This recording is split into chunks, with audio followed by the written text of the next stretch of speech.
get my notes, my drink, and my vest. Because today we going live with some good information today. Oh my, why did they release this on a Monday? Oh my. Hold on, let's see what's going on.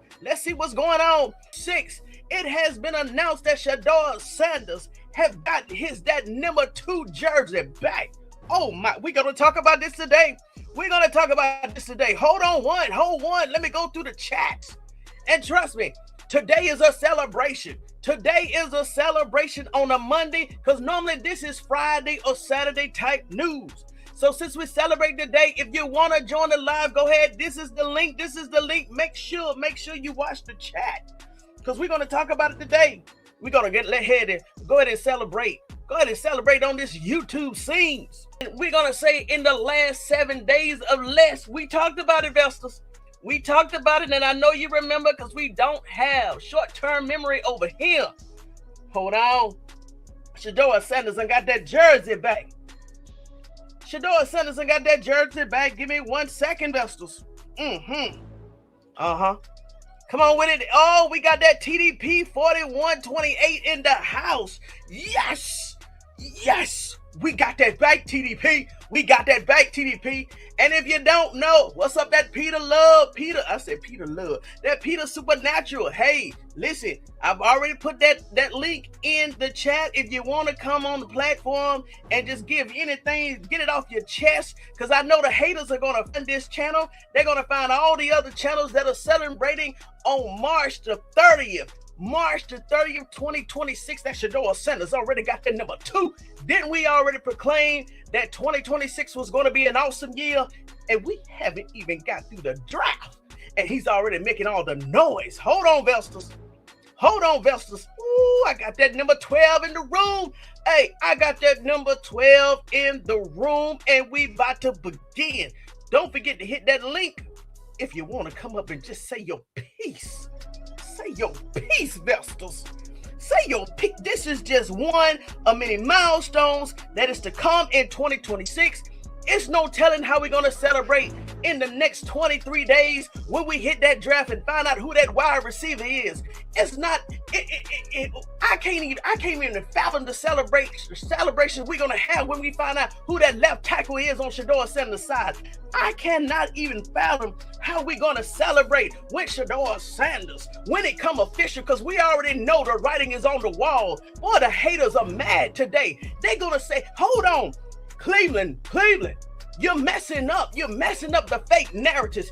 Cleveland, what are you doing? You don't get no 5th rounder, his jersey back. Cleveland, what are you doing? We trying to stick to the strip. Cleveland, what is this new leadership coming in here? No, Cleveland, you follow our. Boy, the Cleveland media got, oh Lord, I want to say some things. The Cleveland media is going crazy behind the scenes today. Just watch the headlines that are coming out tonight. That's going to drop 6 o'clock in the morning, 7 o'clock in the morning, 8 o'clock in the morning. The Cleveland media don't understand what just happened. The Cleveland media said, hold on, you mean to tell me that the Browns gave Shedeur Sanders back his jersey? He's not even started, according to them. You mean to tell me that the Cleveland media, oh my gosh, they're behind the scenes and saying, what's going on? They turning over tables. They taking off their shirts. They just throwing stuff across the room because they said, hold on, Andrew Berry, we have asked all of these questions since the combine. What are you going to do about the quarterback? We just talked to Andrew Berry 24 hours ago, and he said they still looking for a young rookie quarterback. And you mean to tell me that the Cleveland Browns gave Shedeur Sanders back his number 2? What? Oh, man, we finna talk about this today. Yeah. We finna talk about this today. We finna talk about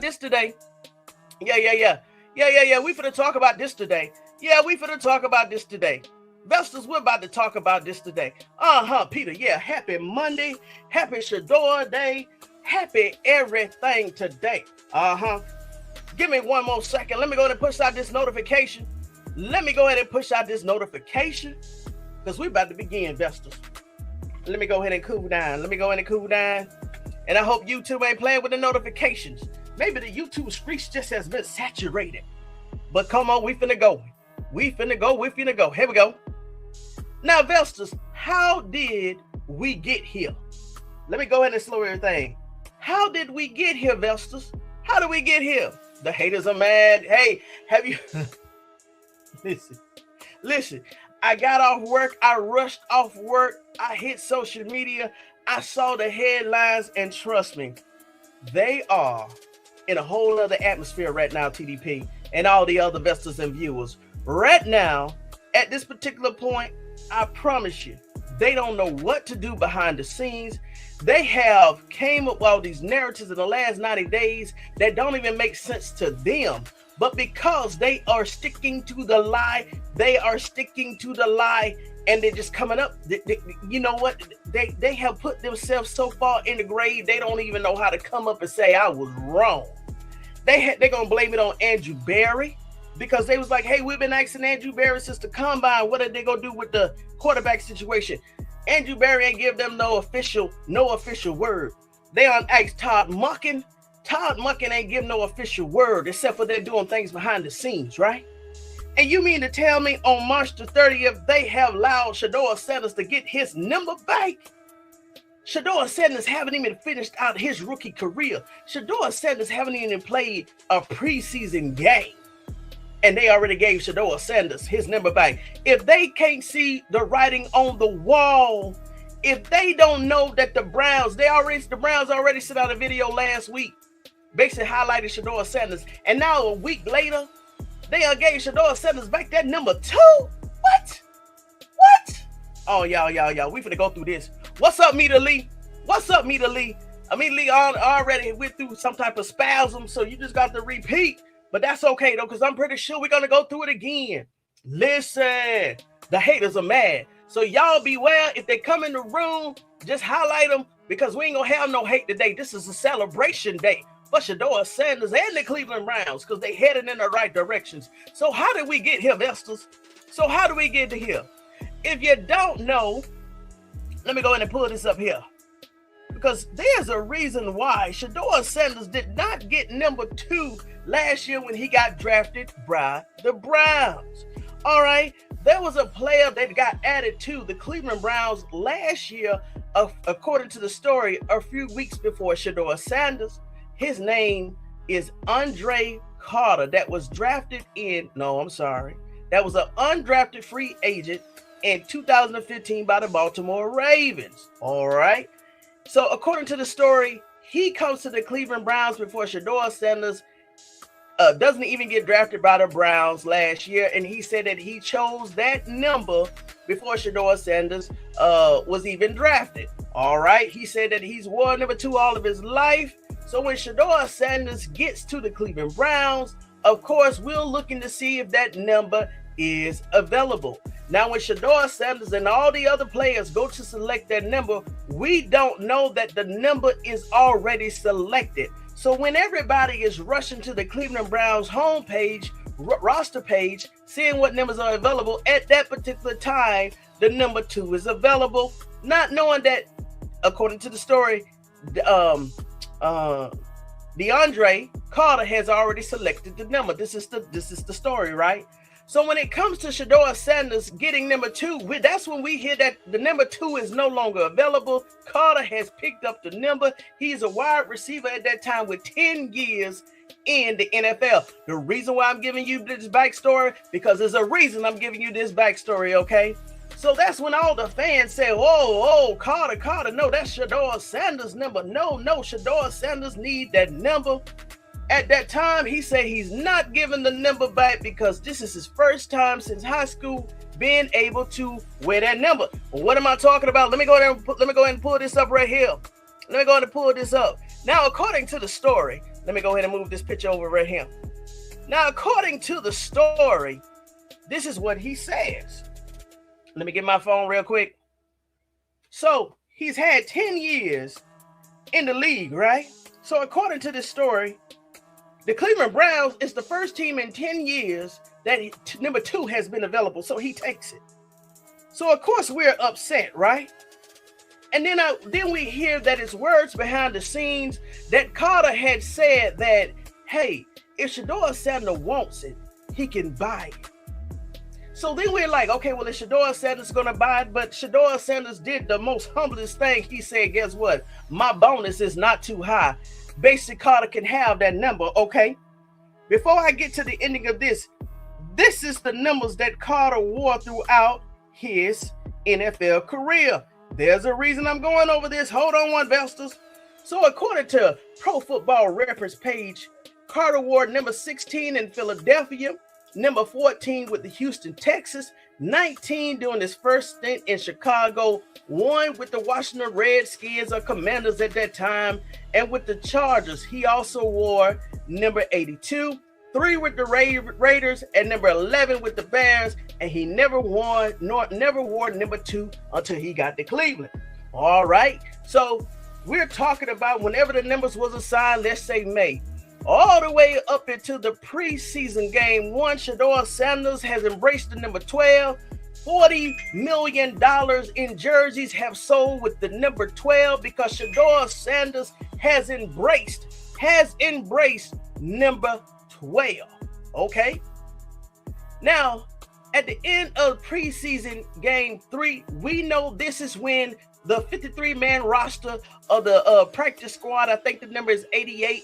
All teams have to get under that number. Guess what? Guess who is let go at this time? The same DeAndre Carter that was wearing number 2. Did Shedeur Sanders go back and get that number 2? No. Now, if he asked for that number at that particular time, we don't know that because Kevin Stefanski was still the head coach. Now, could I see Shedeur Sanders going up to Kevin Stefanski asking for his number at that time? Because let's not forget, number 8 was not Dillon Gabriel's first number, okay?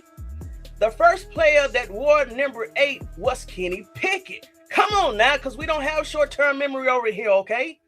Dillon Gabriel was able to change numbers from number 5 to number 8 because Kenny Pickett had number 8, and once he got released for the team, Dillon Gabriel got number 8. So once again, when that happened, Carter has already left the Cleveland Browns. We're thinking that Shedeur Sanders will get an opportunity to wear number 2. Of course, that didn't happen. I'm going to say that Kevin Stefanski said no, because I'm pretty sure if Dillon Gabriel had enough kahunas to ask Kevin Stefanski, Jimmy Haslam, and everybody else, even Paul D. Podesta, if he can get that number, somebody said yes. And I can't see, well, yeah, I can see Shedeur Sanders being the young man that he is, having the confidence and the arrogance. I'm pretty sure he did ask for his number. Now, won't it come out? Won't it be funny if it comes out after this show that Kevin Stefanski denied Shedeur Sanders the opportunity to wear number 2? But no worries, because guess what, Vesters? On March the 30th of 2026, we don't have to worry about a Kevin Stefanski. We don't have to worry about a Jimmy Haslam. We don't have to worry about an Andrew Berry or even a Todd Monken denying Shedeur Sanders that number 2, because it has been officially declared that Shedeur Sanders, where that has gotten his number 2 back. On today, Vesters. On today. Hold on, let me go back to these comments. Okay. All right, so everybody's falling. Okay, everybody's following the lead. Okay, gotcha. So, Vesters. Oh, hold on. Shedeur Sanders is not the only one that has worn number 2 with the Cleveland Browns. Let's go through that. Oh, I'm so glad they haven't come in this room. Oh, I'm so glad this room is silent. We can really talk among ourselves today, Vesters. Let's see who else in the NFL has worn number 2. And thank you so much to DraftKings Sportsbook. Here we go. According to them, the Cleveland Browns players that have worn number 2 since 1999. Let me go ahead and change this right here. What's up, Amber Love? What's up, Amber Love? Hey, you coming right in time? Celebration today. Hold on, let me go ahead and go ahead and put this in here right here. Oh, is that the one I want? Yeah, it's perfect today. Yeah, this is perfect today. Let me go ahead and say these are the Cleveland Browns in history since 1999 that has worn a number 2. We talking about Tim Crouch, From 1999 to 2003, Reggie Hodges. From 2009 to 2012, they go that number 12. I didn't know that Johnny Manziel also had worn number 2 from 2015 to 2016, 1 year. Then we got a Patrick Murray. Then we got a Zane Gonzalez, 2016, 2018. Then we got a Cody Parkley, 2020. Then we got a Dustin Colquitt, 2021. Then we, hold on. Bailey Zappi won the number 2 jersey in 2024. Oh, okay. Then Amari Cooper award in 2022 to 2024. Then there go that man, DeAndre Carter award in 2025. And guess what, y'all? I'm going to go ahead and put this out. Shedeur Sanders will be the last Cleveland Browns ever to wear that number 2. Because once Shedeur Sanders finish his career in Cleveland, or if he leaves Cleveland, Shedeur Sanders is going to put up so many stats in that number, they're going to have to retire it. When Shedeur Sanders retires or when he leaves Cleveland, they go to another team. Let's see him. Hey, y'all. Been a little ill, but I'm back now. Oh gosh. Okay, I hope you feel well. This is a good day to return. Because if you don't know, I know you know by now. Shedeur Sanders got that number 2 back. And y'all, guess what? I wish Diane Walker was in here, because if you didn't catch that live about 2 or 3, 4 lives ago, she said something so profound. I wish she was in here to give her credit. But I'm gonna announce that last. Now, oh yeah, okay. Now, okay, I'm gonna go into that now, then, investors. Let's see here. I see Legendary 2 is back. Legendary 2 is back, investors. I'm trying to tell you. Listen, oh my gosh. If Shedeur Sanders, in that first jersey sale run, it was roughly what? 20, 30, 40 million dollars in jersey sales alone last year. Do you know? Some people may stick with 12. Some people may go out and get that number 2 jersey. I'm pretty sure a lot of people is going to go out and get that number 2 jersey. But, hold on. I knew something may happen today, a little funny, because I think it was about 8:30 this morning. I see this tweet pop up, and it just could be a coincidence or not. Coach Prime said, "Thank you, Lord, for your love, compassion, your faithfulness, your goodness, and consistency. You are always there, and I thank you for allowing me to see you, hear you, touch you, and know you. You are good, Lord, good." I said, okay. Now, I remember the last time that Coach Prime had sent a tweet out. Shedeur Sanders had put a tweet out. And something significant had happened around that timeline. I'm going to allow my brain to pull that back up. But I'm like, everybody is putting out all these tweets. What happened? It's going to come back to me. And then we get the news, I'm going to say roughly about 6 hours later, Shedeur Sanders is that number 2 again. So I was like, and all Shedeur said was number 2. So I was like, I know Coach Prime knew exactly what was going to come down today before the official news came out that Shedeur Sanders was going to get his jersey back. You can't tell me Coach Prime didn't know. You can't tell me that Shedeur Sanders didn't know.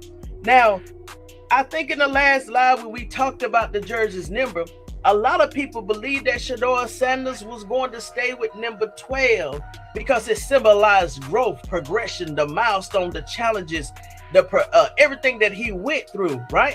Me personally, I thought that Shedeur Sanders, and I went on record in that live, I said, I really think that Shedeur Sanders is going to stay with 12. Well, Tony Talks Vested Up was incorrect as we see.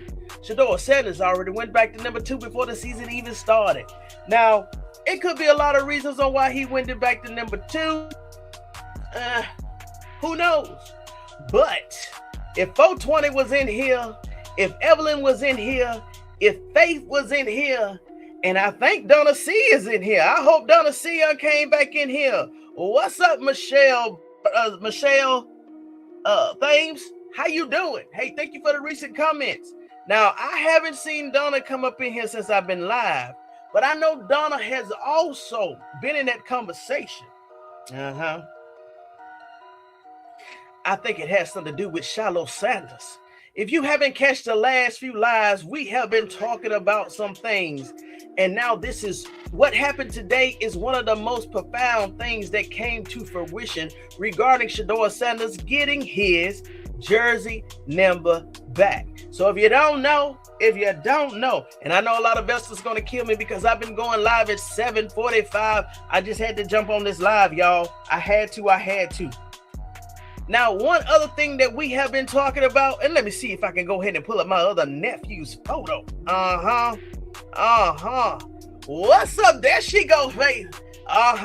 Okay, Amber, you must have caught those lives, even though you was sick.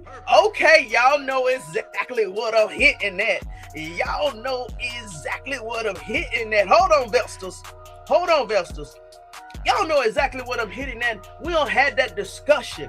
I think Diana Walker, wherever you are in this world, thank you so much for everything that you, because we was like, well, okay, if Shilo Sanders is added to the Cleveland Browns, what number could he get? 21 is already taken by Denzel Ward. 28 was taken by, I think, Trey Avery, another play on the team. So we was trying to say, okay, well, what number could Shilo Sanders get if he comes to the Cleveland Browns? It was that Diana Walker. I forgot what number she got after her name, but she said Shilo can get Shedeur number 12. And when she said that, the whole room lit up. So now, Vestas, is it a reason why? Hold on before I say that. In the last few lives, right, we've also come to the conclusion that if that does happen, if Shilo does come to the Cleveland Browns, why it has not been announced yet. I came up with the conclusion, and a lot of investors came up with the same conclusion. Maybe it's already been done. Maybe he's already signed on the dotted line. But maybe they're waiting for after the NFL draft to announce that. Because if Shedeur Sanders the headlines are going crazy. On this picture alone that you see here on the screen, when I went out there to check social media, just that picture alone had 1.2 or 1.5 million likes. So this is not the end of the story. It's just warming up. People's getting home. They don't even know what has happened today until they start seeing these lies and these thumbnails pop up, right, Vestas? So with that being said, I can only tell probably by the end of the night that just that picture alone could have 20 to 30 million likes when people really find out what has happened. Okay, Vestas? Now, thank you for my fire. There has been a lot of talks. Maybe they'll wait to, right. And even after the draft, so Mendoza and all these other rookies can get their shine because Shedeur Sanders already locked it down. Even after he stopped the regular season, the last regular season game, Shedeur Sanders have still been trending in the headlines. Even when Tom Brady tried to come out a few days ago and disrupt the algorithm, talking about he's going to return, Shedeur Sanders was still owning the airwaves, the algorithm, and everything. And now with this hit. Oh yeah, we got we got 24 more days before the draft, so they had to go ahead and get this news out because. Imagine if Shedeur Sanders this hit the airwaves a day or two before the NF draft. Nobody wouldn't be watching no NF draft. Everybody be talking about the jersey number. So they've at least given us 24 days to cool down before the draft because they want Mendoza to get the headlines. They want Simpson to get the headlines. They want all the other young men that's going to get their opportunity to play in the NFL to get the headlines. But you already know what we waiting on. There's one more special headline that we're waiting on, especially over here at ToneyTalksVestedUp. And that headline, all we're waiting for is Shilo Sanders has been picked up by the Cleveland Browns or any of the 31 other teams this year as an undrafted free agent. And I'm going to pause on that. Let's see here what's going on in the chat. The Cleveland Browns have taken, listen, Belsters, let me tell you one thing. The Cleveland Browns have never had this much attention. I'm going to say since what? I did a story on him. Jim Brown, Jim Brown. I'm going to say much positive attention since Jim Brown. And I'm going to say, of course, Johnny Manziel, because that was, it was some hot and cold headlines around that time, because Johnny Manziel, you don't know if he was going or coming. And then they got some positive traction with Baker Mayfield, but we all already know that Kevin Stefanski messed that up, okay? So after that, the flame went out. They got a few tractions that year that Joe Flacco came back with 11-6 that year, took them to a playoff game, and that was it, y'all. The flame was blew out. The flame was blown out. Shedeur Sanders is going to dominate. He already dominated the headlines. Social media, people thoughts, the people that love him, his supporters and his haters. He's already dominated a fifth rounder. 144. Do y'all know this time last year, I think they started talking about Shedeur Sanders was going to slide out of the first. And we like, how Shedeur Sanders is going to slide out of the first? But hey, the setup was already being staged. But still, a lot of people was like, nah, Shedeur Sanders is going to be around one. Well, we already know the history. But guess what? Just like Shedeur Sanders dominated the headlines last year before being picked up by any team, Shedeur Sanders, we're going to say 12 months straight, has dominated the headlines. We talking about Shedeur Sanders. What? Man, come on with it. Come on.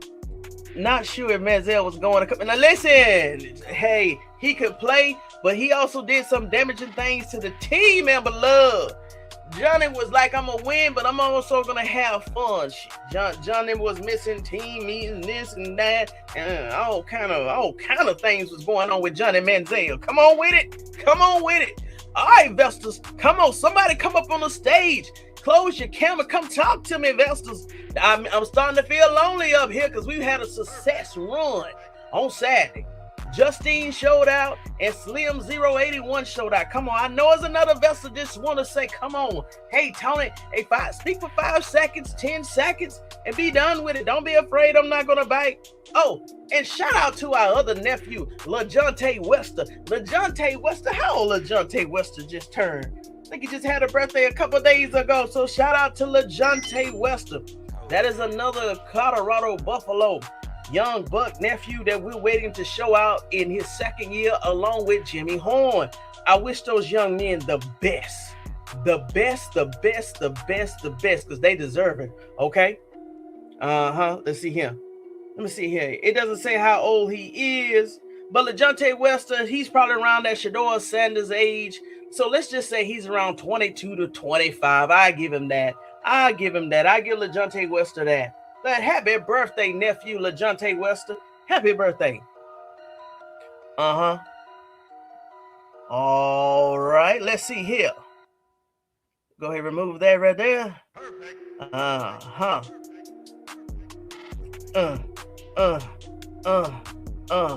Let's see here. Okay. Did I go ahead and put this one up here? Yeah, that's his jersey's numbers. What's his name? Now, what's his name? DeAndre Carter. Wherever you are in the world, I understand why you may have wanted number 2, but I don't think that was the case. I really think, I don't know. I'm just speaking, just hypothetically. Maybe the story is true, and maybe he did ponder number 2, maybe. But I know that once Shedeur Sanders was drafted, I know for sure he wanted number 2, and the nerve to offer him. I think he was willing to sell that jersey for $1 million to Shedeur Sanders. If he didn't want number 2 before Shedeur Sanders got drafted, he definitely wanted number 2 after Shedeur Sanders got drafted. But that's okay. God said, hey, guess what? You still gonna have it. You're gonna have the desires of your heart, the small things and the large things. And Shedeur Sanders got his jersey back. Ooh, Shedeur Sanders, it's no telling. That mean everything has been aligned. We have talked about alignments over here. We have talked about just the goodness of God over here, Vestas. And I didn't see it coming. of course, it was rumors around the mill. We're gonna say at least about 7 days ago. So it seems like somebody in Cleveland is putting out the right information. We just don't know what beat writer it is or who's behind the scenes is talking to the right person, because we know that this came out a few, I'm gonna say a week and a half ago, that Shedeur Sanders may be returning to number 2. So somebody knows somebody in the building with the right narrative. And I guess the ones that are frustrated that they don't have that leak in, they're just coming up with the narratives to continue to stir the pot because they dug that grave. Let's see him. 24 years.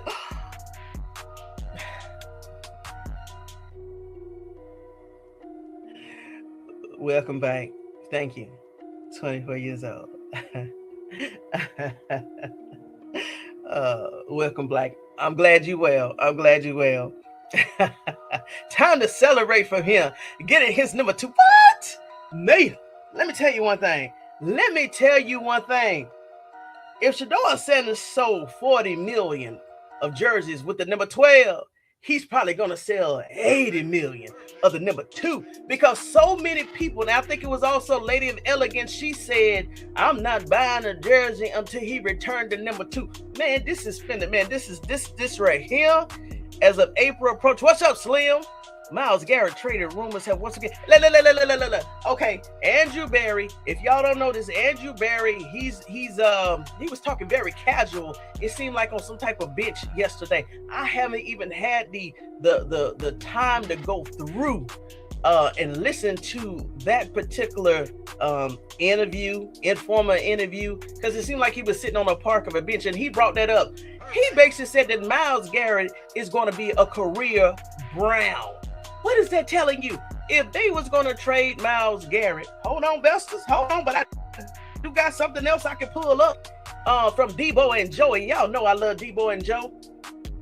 Andrew Berry said that Myles Garrett is a career Brown. Basically, he ain't going away. And if Myles Garrett voluntarily allow the Browns to slide his bonus to the left or the right or delay it, come on now, Myles Garrett ain't going no way. Why would Myles Garrett allow them to play? Think about it, Vesters. $29 million bonus that Myles Garrett has agreed to postpone to whatever day they set. Do you think Myles Garrett want to be traded? Huh? I think Myles Garrett, just like Denzel Ward, just like Denzel Ward and Deshaun Watson, involuntarily, they restructured their contract. In terms of Myles Garrett, he restructured his bonus in order to get more money on the table to get the players they need. Come on with it now. And I'm still looking for Odell Beckham to come and join the Cleveland Browns and put up some of them stats that he put up before. Let's see here. Amen. We know that they all hate him. Man, and listen, I'm so proud. Listen. Because I think YouTube allows us 3 to 4 notifications each day. So I probably have timed those out, and that's the reason why they didn't get the notifications that I'm on live. But trust me, once they get this, they probably chewing on their arm and their leg because of this news right here. You, like I said in the beginning of the live, you can't tell me that the Cleveland media, can you imagine how red Jason Lloyd is behind the scenes? Can you imagine Adam the Bull turning over his table? Can you imagine all those people that hated Shedeur Sanders in the comments, all his haters? They can't believe that the Cleveland Browns is giving the 5th round rookie his number 2 jersey, babe. They saying, oh, Cleveland, you messing up the narratives. Cleveland, what are you doing? This is just a 5th rounder. You got to treat him like a 5th rounder. But God says no. God says no. God says no today. What? Come on, Vesters. Come on, we know what we talking about. Slim 08, I'm glad Andrew Berry laid that to rest. Yes. And guess what? They haven't Todd mucking. He's showing that he's in control. Andrew Berry is showing he's in control. Andrew Berry threw something out there today. Oh, yeah. We still may be looking for a younger quarterback. You know what? If I was Andrew Berry and he's probably playing this game, if people want to play stupid and ignore the writing on the wall, guess what? I'm going to give you a string and a little mouse to chase too. Andrew Berry ain't playing up with mind games since these people want to play mind games with him and they know that Shedeur Sanders is QB1. Andrew Berry, go ahead and put him in a mental timeout. Come on with it. They going crazy. The Cleveland Browns media is choking. Yes, they are, Faith. Yes, they are, Faith. Right, Faith. Myles has a no trade clause. If I know this, I know that the media, Cleveland media knows this. I don't know. I just don't know. I just don't know, y'all. The Cleveland, I just don't know. They have to make up lies now because there are no leaks to the media. Listen. Listen. They like doing mental gymnastics. I don't like confusion, but it seems like they like it. Yes, Coach, we have been celebrating up in here. Yes, Amber Love, AB just talking. That man was just sitting down. He just probably wanted to see exactly. Okay, let me throw this out here and see if they go catch it. Let's go see what headlines go come out of here. Man, listen. Andrew Berry, let me tell you one thing. Once he gets this draft right, Andrew Berry is going to be that draft genius that I know he is and that everybody else know he is, because he pulled it off last year. He's gonna put it off this year too. Now, Andrew Berry, hey, disclaimer, Andrew Berry. There's one group of people that you can't play with. Just like Kevin Stefanski, when he go to Atlanta, he better not play with those Atlanta Falcon fans. Andrew Berry, listen, don't outsmart yourself. I'm giving you 1 and 2. Don't play with the Shedeur Sanders fans, because you already know it's pro season and we going harder. Andrew Berry, don't come around here and play no games now. Don't play no games. Don't play no games. Let me go ahead and play this clip that Deebo&Joe had caught this day, and we're just gonna listen to it. And I know Justine is in here. Justine, I think her name is Detroit Gemini. I don't know if she's in the room yet, but she posed the same question that I posed on Toney Talks Coffee Run Saturday morning. The question was, with Shedeur Sanders in the O-line, we don't know who the next wide receiver is going to be, but we know that O-line has been solidified. And even if Jerry Jeudy catches more balls than he caught last year, let's say 80 to 70% of his balls, we're going to be more deadly. The question was, how many games did I think that Cleveland was going to win this year? All right, Justine said 15 to 2. Slim 081 said 10 plus. After looking at the schedule, I looked at the schedule myself. I said 14 to 3, 15 to 2. I said, okay. Let me see. Let me go ahead and find this clip right here, Vestals. Then I'm going to give you back your afternoon. I missed a lunch dinner because of work and then because of this headlines. I'm glad I was not on the way to dinner, because I would have turned around so quick on the highway that made a U-turn. And I would say, hey, I can't make it today. I got to go talk to my Vestals. Vestals. Let's see here. Let's see what he says. Let me go and turn on this music, Vestals. Donna C, I see y'all. She's in here. She came back up in here. I don't see Donna C. She was the first one that came in here. I haven't seen her. Okay, hold on. I saw what Jimmy said about 12. Shedeur got that backing of the owner GMN coach. Hey, listen, we already know that, coach. But I'm glad that. So, coach, let me ask you this question. Did they publicly say that, or did someone allude to that? Because if they came out today and said, yeah, hold on, Vestals. We already know they got Shedeur Sanders back. But like I said, my only thing with Todd Monken is that he should have just came out and solidified and said, Shedeur Sanders going to be QB1 until he loses that. But guess what? It's okay. It's okay. But let me know if they physically said that out of their own mouths, Coach CJ. And Slim, what you laughing for? Let me go ahead and play this clip. Let me go ahead and turn on this music. Let's see what Deebo&Joe talking about today. Let's see what they talking about today, because they had some good stuff now. And if you don't know, Joe from Deebo&Joe, Joe was drafted by the Cleveland Browns in the first round. He was with the Cleveland Browns maybe 2 to 3, 4 years, and then he went to the Pittsburgh Steelers.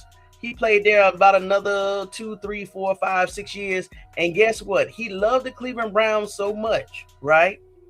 I think he retired for one day and came back and signed with the Cleveland Browns for one day because he loved the Cleveland Browns so much. Hold on, investors. Let me see him. I tell you what, let me go ahead and see if I can upload this video real quick, and so y'all can witness it with me, investors. So give me a hot second. Let me go ahead and upload it.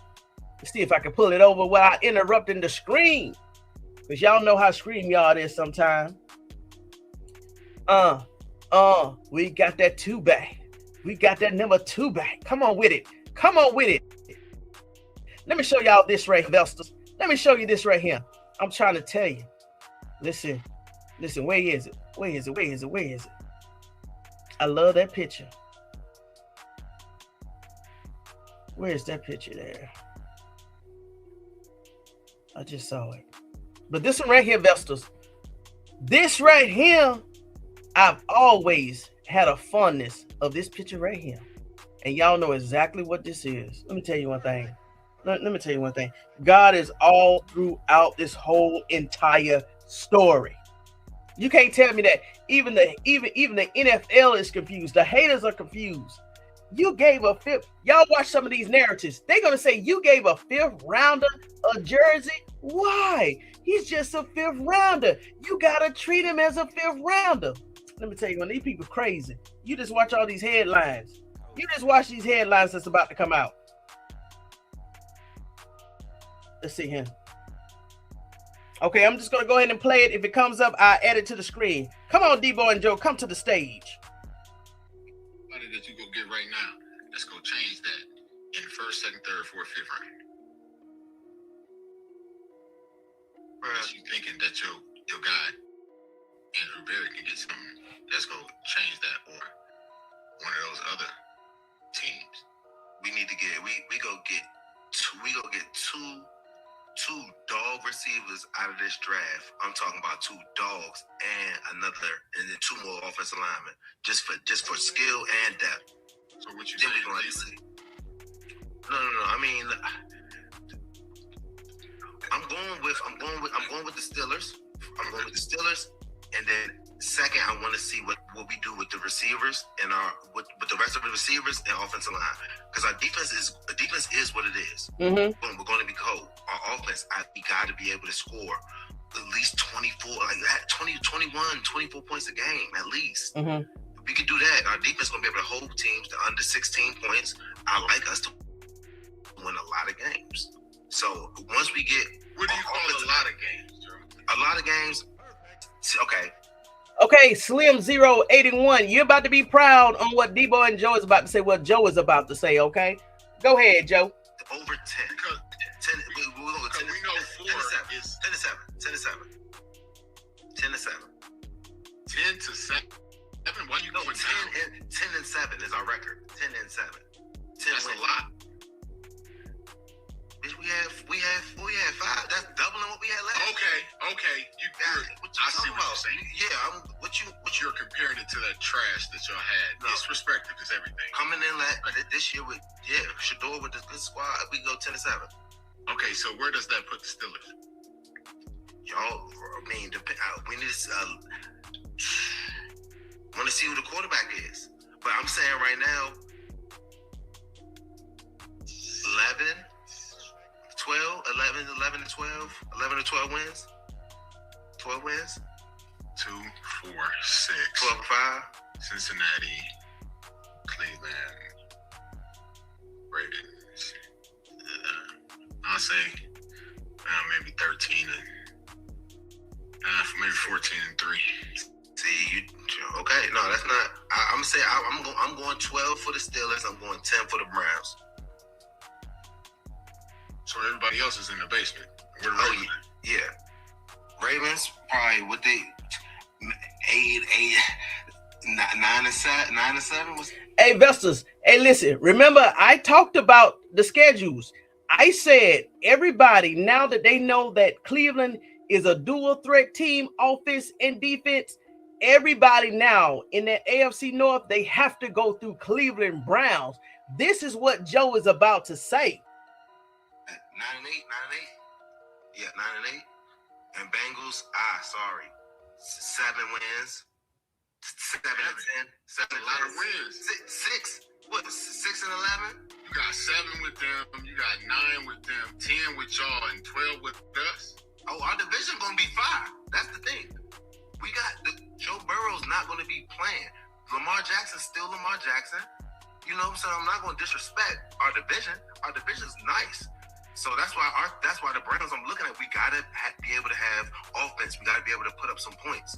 Our defense has always been in there with all the other AFC. Now, Joe don't have to worry about the Cleveland Browns putting up any type of points this year because we already know what Shedeur Sanders did without an O-line. We know what Shedeur Sanders did without a Jerry Jeudy that wanted to catch the balls. And if y'all don't know, even Isaiah Bond has come out with hype tapes of him working out in the postseason. Isaiah Bonds, they are ready. That's why I said last night, Joe Patino don't even know if he want to stay or go because he sees that, hold on, all these pieces falling in place. Why would he walk away from a champagne life this year in Cleveland? The Cleveland Browns in 2026? Who would have saw this? Who would have saw the Cleveland Browns having this much positive media attention? Okay? Defenses, we in there every time. Sometimes better, but we can't score. Listen, fool. You go. If we can't score, then we can't win. So let's get us some offense to where, oh man, whoa, got 30 in the defense. Like, oh my God, are you kidding me? We could really go out here and take off and get some more sacks. We don't have to. All the other AFC defenses, we in there every time. Sometimes better. But if we can't score, listen, fool. You go. If we can't score, then we can't win. You don't got to worry about this year. Offense to where, oh man, whoa, we got 30 in the defense. Like, oh my God, are you kidding me? We could really go out here and take off and get some more sacks. We don't have to. Denver don't know. We're going after them. We up. We got a lead. I'm so lost on the weeds right now. Listen, when I'm talking about the Browns, you jump on with me because you from Ohio. You live in Ohio. Hell, I will. Just take it. Just let me go. I eat shit. When we go with the Steelers, I do that. When we go with the Steelers, you know, obviously, I'm rocking. Listen, hold on, Faye. Let me pause it right there. Are you serious? She says the Cleveland Browns fans are having a party right now. Everyone has to tighten up, man. Ooh. Listen, Faye. Oh my gosh. It's not even officially April yet. And the Cleveland Browns is dominating like this. Just wait. So Vestas, if you don't know, let me go ahead and prepare you. If you don't know, the same thing they did with Joe Flacco and Kenny Pickett since they was QB1 and QB2. If you don't know, the first preseason game, Shedeur Sanders is not going to play. Okay, let's just go ahead and put that in the atmosphere. He may not even play the second game. Okay, but he will definitely, him and Deshaun will definitely play the third game because as of now, it's only 3 preseason games. After that, it's the regular season games. So Dillon Gabriel will probably have his opportunity to be out there, show the world what he's learned in 1 year as an NFL quarterback. But Shedeur Sanders will not be playing the first preseason game or second preseason game. They saved the starters to the last game. So if you're new to football, please don't panic if Shedeur Sanders, because he won't play that first game. He will not play that first game or second game. See, I can't wait to see Todd Monk in office. Oh my God. And let's talk about that. I forgot that key factor. Hold on. I forgot that key factor, Coach. That's one thing I keep forgetting because Coach Todd Monken, he's behind the scenes doing everything he needs to do.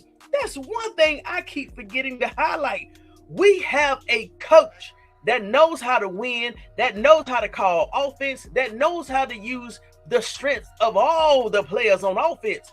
I keep leaving that out. Listen, Cleveland ain't never had that before. Even though Todd Monken was there at the Cleveland Browns as the offensive coordinator, Freddie Kitchens was just like Kevin Stefanski. He wanted to own the offensive calling, head books, play calling, and all that other stuff.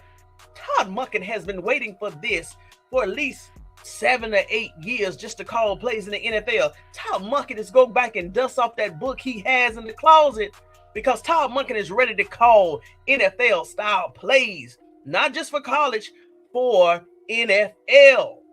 NFL, Vestas. NFL. Come on with it. Come on with it. Come on with it. Let's see what else they say here.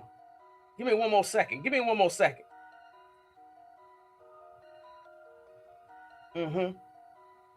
I let you just we're going. When I'm going, let me flow. Perfect. I just need you to clarify the weeds. We is me, you, Yes. and my Browns. Yes. Right. That. Hey. Say something else that ain't we. Okay. Say us. Us. Okay, Us. I'll say us. I'll Us. say us. I'll say us. All I right. ain't part of that we. So, yeah, we'll know exactly, but yeah, that's what I'm saying. Steelers 12, Browns 10. Still 12, Browns 10. Yep. Cincinnati 7. And Cincinnati may be 7. Nah, I'm sorry. Joe, I don't know. He must be thinking that Mike Tomlin is still in Pittsburgh. That's not the case. The Cleveland Browns will be number 1. We will be the division winners this year. Mike Tomlin is not in Cleveland no more. I don't even know who the coach is. They don't have a solidified quarterback, rookie or veteran. Aaron Rodgers, have y'all heard if he's going to return this year? They're talking about looking at Ty Simpson. Ty Simpson may get chosen by Steelers. And guess what, Vestas? Isn't it ironic that Ty Simpson is going to get, if he gets picked up by the Steelers, he would get picked up round 121. The Steelers had an opportunity to take Shedeur Sanders last year at round 1, number 21. The irony. So I don't know why Joe keeps saying or believing that the Pittsburgh Steelers will, outwin Cleveland this year, because they don't have Mike Tomlin. They don't have a quarterback, and even to get Aaron Rodgers in there. Do y'all see how Aaron Rodgers performed last year? That man is tired. That man is ready to retire. Okay, Ty Simpson coming there. He only started 15 games last year, and then a lot of veterans have said they can see as the year progressed, Ty Simpson got worse.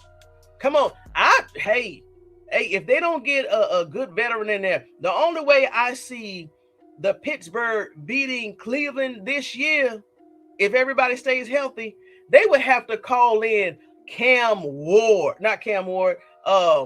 Newton to be quarterback, or pull Michael Vick back in order to beat the Cleveland Browns this year, because it's not going down in AFC North like that. Come on, let me go back to the comments.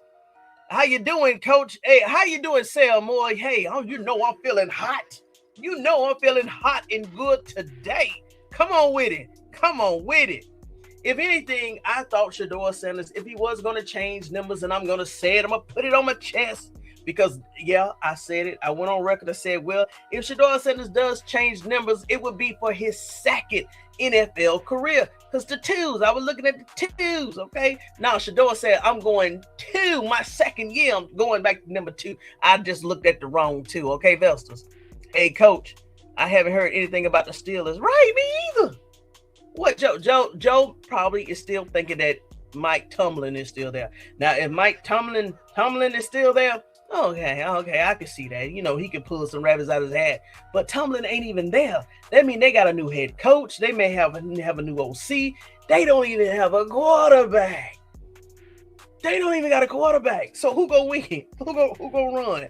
Are they gonna do Wildcat for all 17 games like Kevin Stefanski attempted to do with Junkins? Okay. Ooh. Greetings, Vestas. Okay, Bridge. Okay, how you doing, Bridges? Greeting, Vestas. Greeting to all. 12 is now on sale.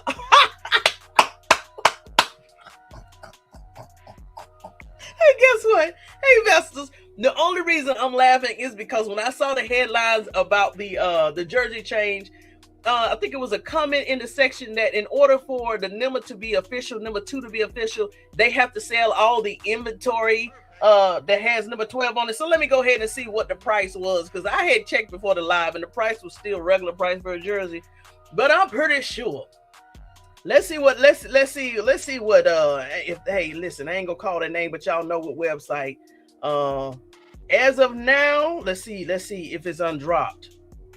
Because as of now, let's see here. Let's type in the Cleveland Browns. Let's see if they undropped the price of this jersey. Hold on, Vestas. Let's see here. Myles Garrett jersey 119. Shedeur Sanders.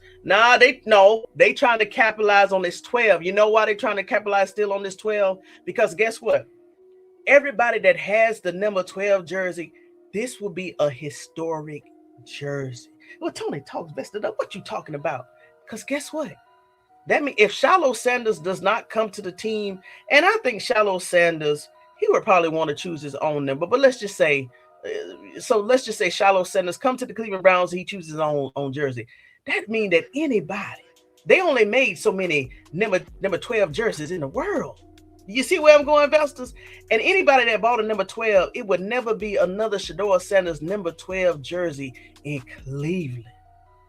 So everybody that got a number 12 jersey, and y'all, if y'all haven't got your jersey, don't buy it right now, because they still trying to hold on to it, because this is a business tactic. They know that everybody will be thinking like me, oh, I got to get the historic jersey. And they're going to keep this the same price as it is now until they see they have milked out the last dollar, until they start dropping those prices. So everybody just hold on. If you got your number 12 jersey already, congratulations. You already got a historic relic of Shedeur Sanders' career. Because guess what? After 12s are sold, it won't be no more 12s, okay? 12, number 2, legendary. Come on with it. Well, you said, hold on, Britt. You say it's on sale. Let me see. Let me go back to it. Okay, let me see here. Let me just type in Shedeur Sanders. Let's see here.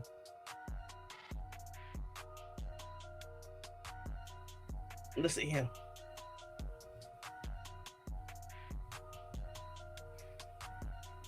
Oh, Vestas, hold on, Vestas. Let me see here, Vestas.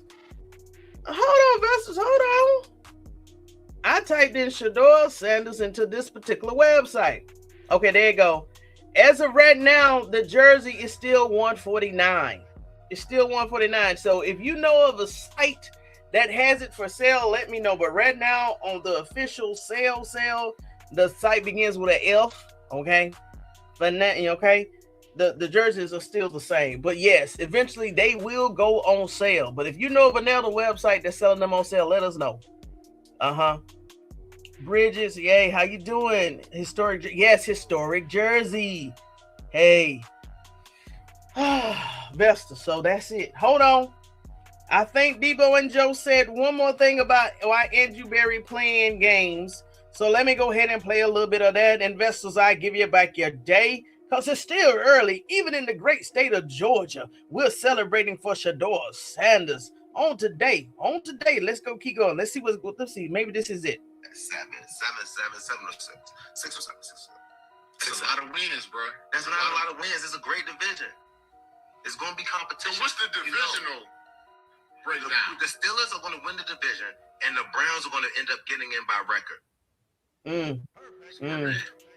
Smart man. The other part ain't too smart, but the first part, like I said, common sense ain't too common no more. But yeah, even a blind dog, you know what I'm saying? He can find the meat. You know what I'm saying? All he go do all that. Hey, listen, a broke clock is right twice a day, baby. Tell me, sunshine. Hey, sunshine on every dog's ass once in a while. I could keep going. I hit the records on point though. Like, just wait. Remember. Y'all heard it. You heard it here. Steelers 12, Browns 10, Ravens, what was it, 9? Yep. And the Bengals 7 or 6. All right, hold on. Must be this clip right here. Let's see what they saying here. Back mid-season last year. I don't want you to feel that way, Joe. See, I want your happiness back. Let's see here. Let's see what it said. This is what really happened. Well, okay. The Browns really did it so he can have this from what I told you last week. So he can have time. This is the clip, Vestals. Let me go ahead. Let me rewind a little bit. Questions. Obviously, he did it for a reason. Okay, they talking about Andrew Berry right here. It's only about a 4-minute clip. Joe, look here, Joe. This is what I have to say about that. He said if we wanted to trade Myles, we wouldn't have needed to make a contract adjustment. Why do you think he made this statement? Why do you think, what was the reason that you would need to do? Why would Myles agree to doing this, to kicking his money back? Why? Joe, you tell me, because that's your GM, Joe. You know why? Because he doesn't want to keep answering the questions. Okay, Vestals. He could trade Myles if he wants to. He just don't want to have people keep asking all these questions. Okay. Obviously, he did it for a reason. But he didn't get a reason why he did it, Joe. Because he don't want to know all in his business. He got to make statements that say, Myles isn't going nowhere. And guess what? Hey, guess what, Vestals? We already talked about this. Andrew Berry, or anybody in leadership, even if I was Chris Ballard, and even if I said those comments regarding Ty Simpson, why would I tell the media, out of all entities, what I'm doing behind the scenes? I don't work like that. Would you tell anybody all your business, especially when it comes to dealings? The answer is no. Andrew Berry deserves all. He's playing this thing right. But like I say, Andrew Berry, don't outsmart yourself and upset the Shedeur Sanders supporter. Don't come here with too many games now. I'm just saying, don't come here with too many games. That's all I'm saying. Let me go ahead and finish. When he trades him, he's like, you know what? The deal just came along, and then I just had to make this move. The same way. Why would you even make the change in the thing anyway then? What is everybody thinking? You wouldn't change the language. You would just get that man his money when he's supposed to get his money. Myles wouldn't say, oh yeah, I'm going to let you kick my money back. Would you say, I'm going to let you kick my money back and we just doing this because, oh hell, you felt like doing it? Myles still... Tell the truth, say, I'm asking you, what would you do, Joe? What would I do what? You do what he did, allow him to kick your money back for no reason. I can answer that, Vestals. I can answer that. Maybe Joe wasn't thinking right now, but if I was on that, let me say, I would say, you know why, Deebo, the reason why Myles Garrett agreed to postpone his bonus for this year, because he sees the Cleveland Browns leadership have already told the Myles Garrett, hey, guess what? You see what Deshaun Watson did. You see what Denzel Ward did. Hey, we just need so many extra millions of dollars. And guess what, y'all? I really think another reason they have asked Myles Garrett to postpone his bonus, because Joe Patino still got $23 million out on the table. So they still have to account for if Joe Patino comes back. All right, think about it. Joe Patino still has $23 million on the table. Myles Garrett has agreed to postpone a $29 million bonus. Think about it. It offsets, right? It offset. So they're saying if Joe Patino decides to come back, okay, that's his money there. Myles, can you do this favor? Because based on the players that we want to get, and now I'm assuming it could be rookies, but it's definitely some veterans they have in mind in terms of free agency. Hold on, let me put this on pause. They need the extra cap space. So I don't know why Joe didn't say that, because Joe is very smart and Deebo is very smart. But this is what I think that's going on behind the scenes. And all Joe had to say, hey, guess what? They looking for some other free agents, or hey, they're willing to put somebody in because they want such and such to come in. And Myles Garrett, all he did was he still go get his money. He just said, go ahead. I want this Super Bowl. If I need to delay my bonus, and if Shedeur Sanders is going to be the quarterback, go ahead, I'll delay my bonus. And that's another thing. if the Cleveland media is not looking at writing on the wall, do you think that Denzel Ward would restructure his contract and they're looking at a Ty Simpson? Do you think that they would voluntarily restructure their contract if the Cleveland Browns have not already identified that Shedeur Sanders is the QB in the back? Do you think the great Myles Garrett, Defensive of the Year, 2025 Player of the Year, will postpone a $20 million bonus if they haven't made it clear that Shedeur Sanders is the quarterback for 2026? What we doing?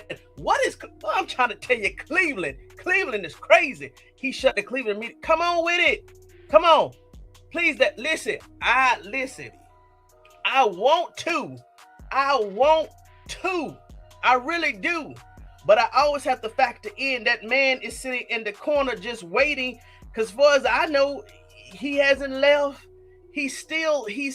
I got to look into that. But I still has to factor him for some reason. That man keep coming up in my head for some reason. He's sitting back watching the paint dry for some reason. Instead of saying he gonna stay or go. But I'm trying to tell you. What's up? Black Diamond 308. Welcome back. I missed you. This is absolutely great. I would have done come on with it if I was a young man. This give him a brand new start, not holding on to anything that has to do with the old coach. Well, that's you better come on with it. Let me tell you one thing. I'm gonna go ahead and finish playing this clip. But listen, y'all Vestals, we are on another level, dimension over here. The way that we be coming up with some of these thoughts and logics, we above the rest, baby. We are elite over here. I never even considered that diamond. I never considered that Shedeur Sanders is getting rid. I think he still loves 12 because he still broke a lot of records in 12. But you're right. I'm out with the old, in with the new. I got a new head coach. He don't want to be associate. You're right. Hey, everything has a season. And maybe 12 was just part of that season, trials and tribulations. I know he's still going to frame that jersey, but you're right. He probably said, I'm doing away with number 12. That is associated with a coach with Stefanski. I'm a new player now. I'm a new man. Let me go ahead and dust off my collar, pop my collar. I'm going back to number 2. Okay. It is what it is. For one reason, I did not buy a jersey. Okay, so there it goes. There goes somebody else that said they didn't buy a jersey. 12 because it's 12. But guess what? The sales for number 2 is going to be out of the yin yang. Okay. Cleveland site. Oh, okay, Vessels. Hold on. Let me confirm that real quick. Because okay, thank you for that. Thank you. Let me go ahead and let this play. And I'm going to be looking for on the Cleveland site.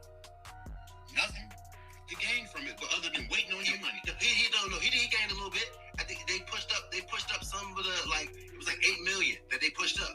They moved it up from like some years back to go forward. So it was a little bit of scratch his back, a little bit of scratch their back. So why they do all that? Why not just say, hey, I moved some money up for him to scratch back? Why was he scratching his back? What you talking about, Joe? Scratching his back for what? This is what really happened, Deebo. Okay. Tell me what happened, Joe. Now, if you missed what that was, because you probably was Googling like I was Googling the Cleveland Browns apparel site, what Joe had said, and which I forgot to mention, Myles Garrett ain't slow or dumb either. Even though he agreed to push back or postpone his bonus, they actually even gave him a little extra millions to do that. Now, do you think that they are about to trade Myles Garrett? Myles Garrett, he played that perfectly. Okay, I'll push it back. I know you need some of this money, but hey, what you gonna do for me if I push it back? Go ahead, Myles Garrett. I support that move. I don't know if they printed them, but they're selling them right now. All right, I'm gonna go check. Come on, gentlemen. The Browns really did it so he can have this from what I told you last week. So he can have time. To figure out after the draft if they did want to move Myles, giving himself wiggle room, giving himself a little bit more time. But he said he was never trading Myles. Like he said, if they wanted to trade Myles, they were lying. He wouldn't need to adjust nothing. He said that was not to do it. So he's lying. He's lying. Oh, I would say, speaking of him lying, I like that because you asking me because look when the team when they did say until the deal is done, until the paperwork is signed, Debo. Yes, sir. Like the same way with the Max Crosby Joe. Everybody thought the deal was done. Oh yeah, good faith. In good faith, I say. No, they just gonna tell you something. They ain't gotta do nothing. They could be working right behind the closed doors. Like, no, Myles isn't going nowhere. Talking to the Raiders on the phone, talking to anybody on the phone. They're gonna talk. They're gonna be able to have all options open. They're gonna tell us, oh no, right now he's not going nowhere. He could be willing and dealing right now. It's none of our business. You see him in conversation with somebody from Philly. Brother, that's what GMs do. Who else could be GM from Philly at that? Yeah. So he's just a liar. No. He's not a liar. But he's lying. He's lying. I mean, well. If you lie, you're a liar. Maybe he's not lying. Maybe he's like, he's not doing it. Listen, my coach told me this right here. Listen, at that exact moment. Now, my coach told me this. He said it for 25 years to become a master bridge builder. He said, but if you suck cock one time, you're a cocksucker for life. Hey, so I didn't edit it. Sorry about that. Debo, my coach told me that. Let me tell you something. If he's not, you know what? He's actually not lying. At that very moment, they probably weren't talking about trading Myles. While you asking that question, right there, at this very moment, no. At this very moment, Myles is on the team. We're not thinking about trading Myles. The truth right now, as you could think your mind could change in 5 minutes. Once he leaves, everybody's, oh man, you know what?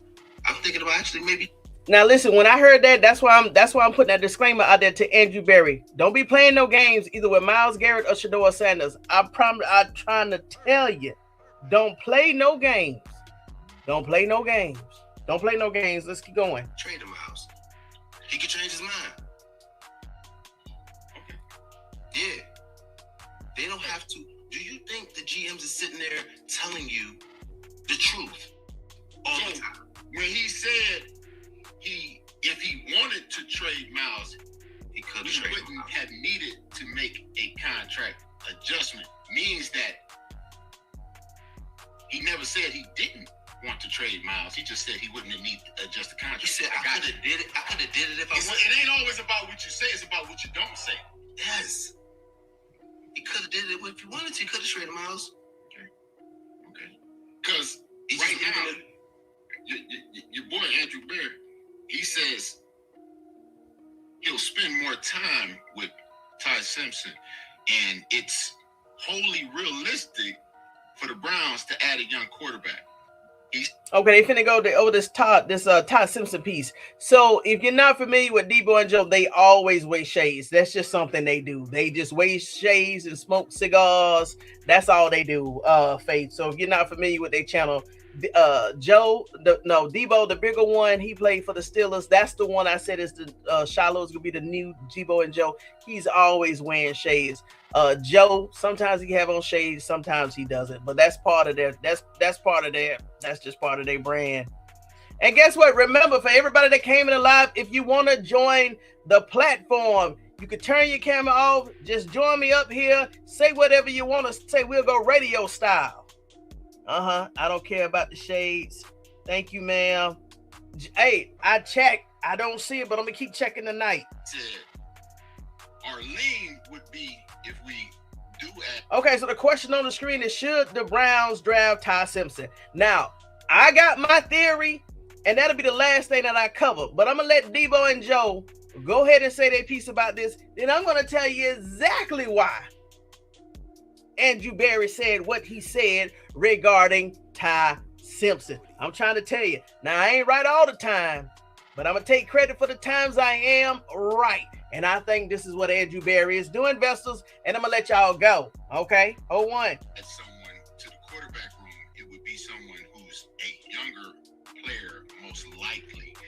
Anyone we bring in at that spot on the roster, our thought is that they're competing. They're competing to play. Let me tell you one thing. Okay, hold on. Okay, one of the first things he said that Andrew Berry said, if they do bring in a quarterback, it's going to be much younger. Let's say if this was real, how much younger they want than 24? Shedeur just turned 24 last month in February. What are they looking for? A toddler? What are they looking for? And I think Ty Simpson is older than Shedeur. Okay, let me just confirm this before I finish that out, because if that's the case, let's say Ty Simpson is older than Shedeur. He's 23. What's the difference between Ty Simpson that's 23 and Shedeur Sanders that was just 23 last month? This is, you know what he's talking about? He's Andrew Berry. Andrew Berry is speaking in generic terms. Everybody want a younger quarterback. They already got a younger quarterback in Shedeur Sanders. Shedeur Sanders is the youngest quarterback in the room. Dylan Gabriel is 26, 27. I'm making too much sense. Let me go ahead and see what these young men talking about, okay? Well, actually, they older than me.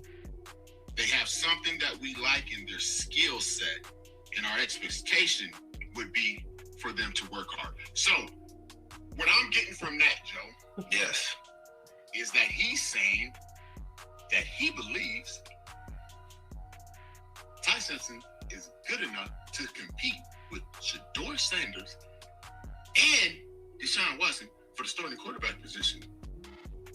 That's what I'm getting. Because that's what he said in the statement. So that's your GM that's cooking, that you said was cooking a little bit. Like I'm starting to think he might be cooking on the grill at McDonald's right now, Joe. Tell me something. What's going on, Joe? Because I don't know if anybody in the NFL execs, analysts, commentators that said the man was he ain't even the top in the draft choice, man. He in a weak draft class. He ain't even the top quarterback. But ain't no Joe. What is he, Joe? What is he? He cooking. He cooking at McDonald's. Huh? Tell me what's going on, Joe. What's going on? What's this? Because I can read what he said, and I ain't even got to read in between the lines. It ain't about what he didn't say, it's about what he said. Joe, why you so quiet, Joe? Come on, fight me. Because I think with this one, I think he might be. He playing games. It might be a smoke screen. He playing games. You know, he playing games. Trying to get other people to look at him higher. Other people to look at Ty Simpson higher on their draft. Mm-hmm. They cool or something? Who? Hold on. At that point right there, I can jump in with my theory investors. Listen, did you hear what Ty Simpson said? We already know that this is how the media do. If they want a quarterback or any player to go higher than expected, what they're going to do? They're going to give them the narratives. They're going to put so much positive media behind them to increase their draft stock. In case of Shedeur Sanders, we saw that last year. And Tyler, hold on, we actually saw both last year. Because while they was degrading Shedeur Sanders, bringing down his draft stock, they was actually uplifting a whole lot of quarterbacks that was chosen above Shedeur Sanders. Investors, I'm going somewhere with this. So Joe said, well, maybe he is saying these things to drive up Ty Simpson's stock. And I think if Andrew Berry said that, because I haven't watched this 30-minute little informal interview or whatever, I think that's exactly what it is. Andrew Berry knows he has no need for Ty Simpson. And everybody knows, like we broke down his PFL, Ty Simpson has some weaknesses. Everybody already called out his weaknesses. They said he's definitely not a first-round player. He should go in the third round or the fourth round. Now, if the Cleveland Browns, because we got to put it out there, Ty Simpson said that his dad and Todd Munkins are friends. So they probably already have made it clear to Ty Simpson that he's not going to get drafted to the Cleveland Browns. But since the media is paying attention to Cleveland, they will be that vehicle that's going to usher Ty Simpson into a first-round draft. And I think exactly that's what it is. That's what it is. I think that's why Andrew Berry said that about Ty Simpson, so that more people and more teams can now focus on Ty Simpson. Oh, well, why is Andrew Berry looking at Ty Simpson? He got Shedeur Sanders. What is the skill that Ty Simpson? Because who's really looking at Ty Simpson? Really? Besides Mendoza, who's looking at Ty Simpson? But I may be crazy. Hold on. No. No. I saw your comment.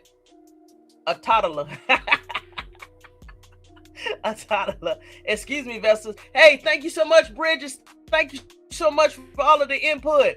Alexander can't wait to get that white. Woo! I can't wait to get that white jersey. I can't wait to get that brown jersey. Because that's I say it for later. I can't wait to get that brown and that orange number. Oh my gosh. Oh, the number 2's gonna ring out. Gotta get so DinDanny. Hey, thank you so much for becoming part of the Vestas community. Okay. Let me go ahead and finish playing. I mean, Ty Simpson. What was the point of that? I don't know. Deebo, honestly, with this one, I don't know what Andrew Berry's talking about. Okay, like I don't know. I don't know why he would go spend more time with them. He must think that he's that good. So if he's going to bring him into the room, he thinks that he can compete with Shedeur. What did I tell you about his judgment? You tell me, Joe. Oh, come on now. So if y'all don't know, okay. So hold on. So let me hold on. I know. Deebo, the bigger one. He may be getting on y'all nerves, okay. But trust me, Deebo, he loves to troll Joe. Okay, Deebo loves Shedeur Sanders, so don't let him fool you. He's just playing devil's advocate right now and giving Joe a hard time. If you haven't watched that show, you don't understand. Deebo is always giving Joe a hard time. He's always trying to push him in the corner just to get him antsy, and Joe lets him get under his skin, okay? But trust me, Deebo loves Shedeur Sanders. He just don't like Shedeur Sanders when he's playing against the Pittsburgh Steelers, because he feels that Shedeur Sanders will beat them just like Shedeur Sanders beat the Steelers last year with Aaron Rodgers, December the 29th, 2025. So I just want to clear that up. Deebo loves Shedeur, okay? He loves Shedeur. It's not. We're not on the same page. Every time, every decision that our GM makes, that doesn't mean that I got to sit here and blindly back it. I don't agree. I do not agree. Okay. So with what he's saying right here, but you said it was cooking. Is he still cooking, or is he working at McDonald's in the back grill? Just putting the burger on set temperature. It's still early. He didn't draft him yet. We still acting like the Browns picked the man up in the draft. He asked the man the question. He's gonna spend some time with him. Okay, we'll see. Like, you got to spend some time with somebody that you ain't gonna draft. Don't have the potential. Don't even want to look at just to do what, bro? You're gonna do your due diligence. Do your homework. I'm not gonna be mad at the man for looking at him. If he thinks he's a good quarterback, okay, study him, see what it is. If he drafts him, then we'll have a whole different conversation. But literally right now, I don't agree. I wouldn't be spending that much time with Ty Simpson if I was Andrew Berry. If I were the GM for the Browns, quarterback's good. We got Deshaun. We already good. We got Shedeur here. We already drafted Dylan last year. We trying to figure out what's going on. We got 3. We're solid. Ty? No, if I was the GM, but this is Andrew Berry, and that's what I said. This is what he said. I don't agree. I wouldn't be doing it. But he is. So I'm like, can't knock it. Hopefully he probably thinks he's good. Like everything he said, he might be throwing a smoke screen. I don't know. He smoke screen. Probably not. You said why? Does he know Ty Simpson? He doesn't. So it's not a smoke screen. You're correct. But he doesn't know that, but he's definitely doing a favor for Ty Simpson and his daddy, because Todd Monken does know Ty Simpson's daddy. According to Ty Simpson, we have to say allegedly, according to Ty Simpson. Okay, I have to say that because I don't know if Ty could be lying. I don't know. But I think Andrew Berry is doing a favor for Todd Monken, because they're not going to utilize Ty Simpson, but they can say the good things, make it seem like the Cleveland Browns is interested in him, so somebody can go in and pick him up in the first round. And I think exactly that's what's going on. Andrew Berry is only playing a game with the media. Since they want to play games, he's playing game 2. Let's give 2 more minutes to this clip, and that'll be it, Besters. I don't know why I wouldn't, but I guess he likes it. Time I bring out my cigar and rings, it's like all that stuff. But you know, the rest of that, no man, there's good. What? Cincinnati doing insane.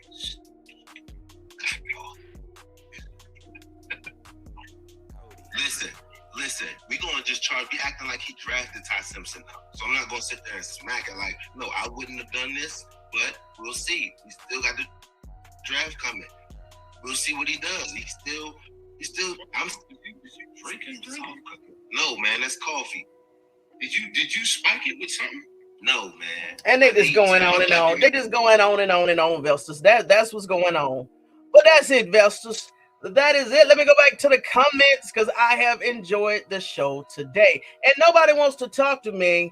I'll put the link in the chat several times. If you want to come to the stage, you can turn your camera off, voice your opinion about number 12, about number 2. If your opinion about anything, and I'd definitely add you to the stage. You a Browns fan? Oh, I like that question. I'm definitely a Shedeur Sanders fan last year, but because they have let Kevin Stefanski go, they got that on the line. They seem like they're serious regarding the draft this year. You got Todd Monken in here, who has a very good resume. They've given Shedeur Sanders back his number, which, hey, I really think that Kevin Stefanski probably denied him from going back to number 2 this year. So I can honestly say that I am a Cleveland Browns fan, the new era, not the old era, the new area. So I'm both. I'm a Shedeur Sanders fan because if he was the lead to go to the Cleveland Browns, I will always follow him. But now I am a solidified Cleveland Browns fan, new era. And that's what we're going to say. I'm a Niners. Okay. And guess what? That's fine. Because Slim081, he's a Carolina Panther fan. He comes in here. He supports Shedeur Sanders.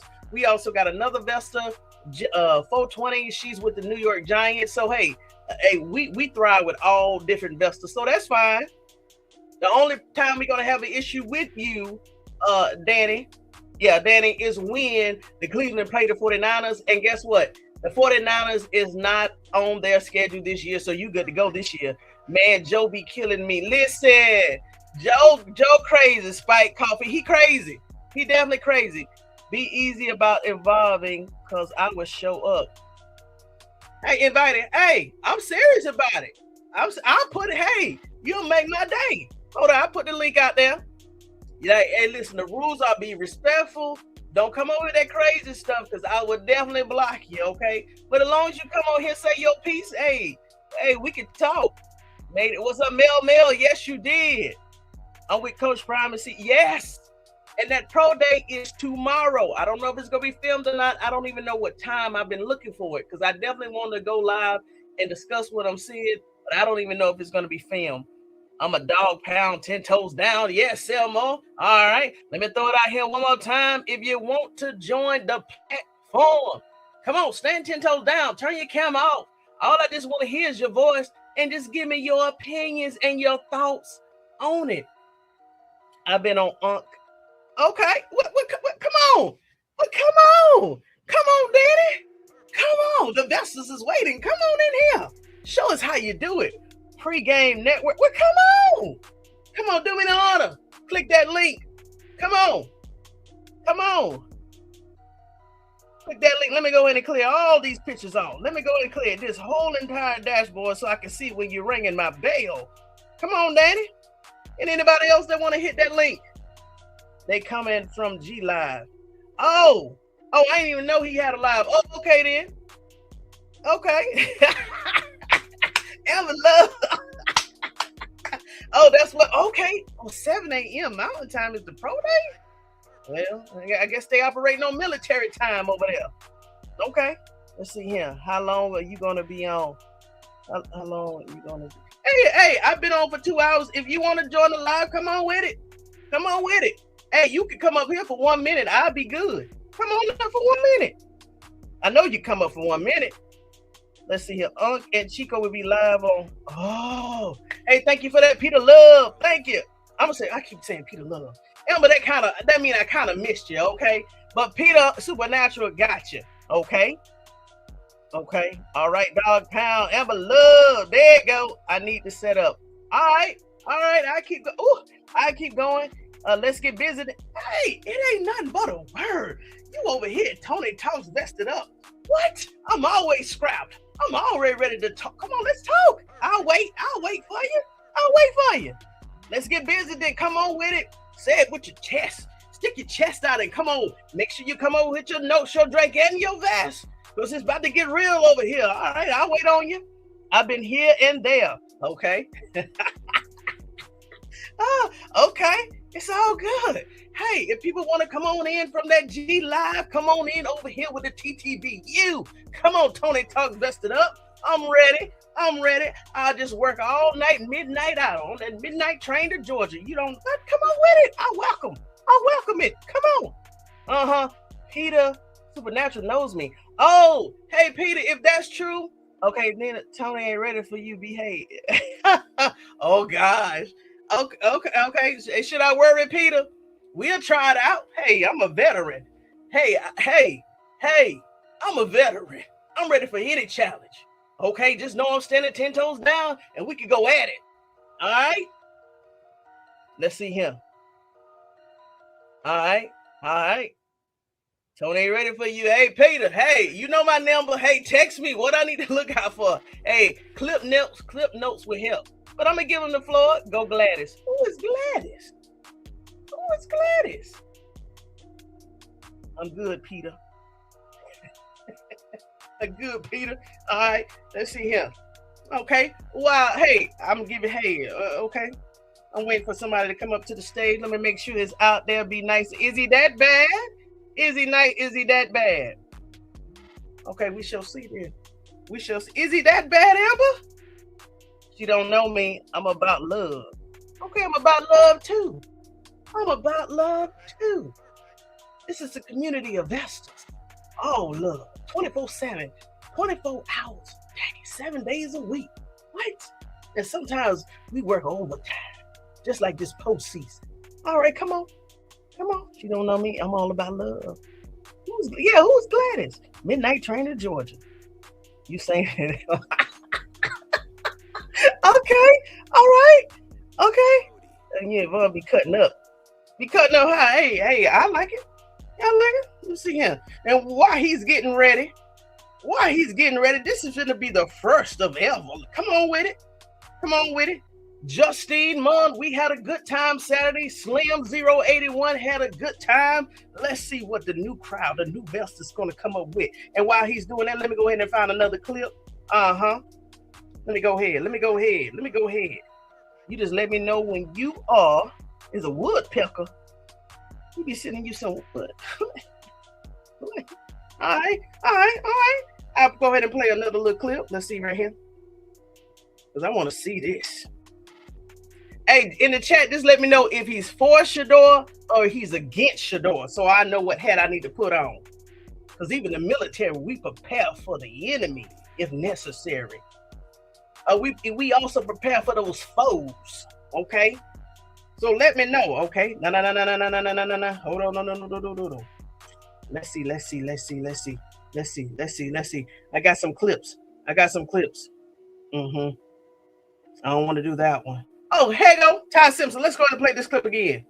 It's a low caliber quarterback draft to me. Somebody gonna take him in the second round though. People need quarterbacks and they gonna take him. He had a good year. He struggled against the top defenses though, Georgia, Indiana. But what he did do is he went to the combine and he competed. I just need to see a little bit more. Something needs to be eye-popping to me. He's like a backup quarterback in the league. I wouldn't take him in the first, even if you need a quarterback. Past Mendoza, this is not the draft where I take chances. I'm gonna get the best available for what I need for my team because I know he's gonna be there later. He might get drafted in the second. I want to take him in the first round. It's a low caliber quarterback draft to me. Somebody going to take him in the second round though. People need quarterbacks and they're going to take him. He had a good year. He struggled against the top defenses though, Georgia, Indiana. But what he did do is he went to the combine and he competed. I just need to see a little bit more. Something needs to be eye-popping to me. He's like a backup quarterback in the league. I wouldn't take him in the first, even if you need a quarterback. Past Mendoza, this is not the draft where I take chances. I'm going to get the best available for what I need for my team because I know he's going to be there later. He might get drafted in the second, but I'm not taking him in the first. I didn't see anything where I'm like, yeah, he could be a guy. So as y'all know, I covered the combine. And Ty Simpson, besides him chewing gum, like literally, when they put the camera in Ty Simpson's face, he was chewing gum.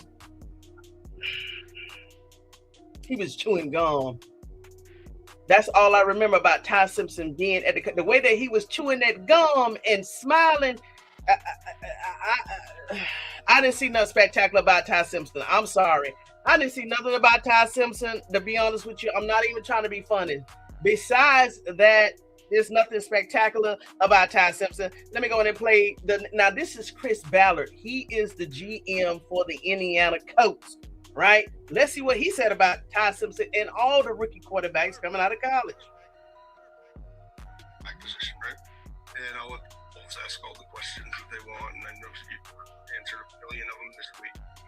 I'm more interested in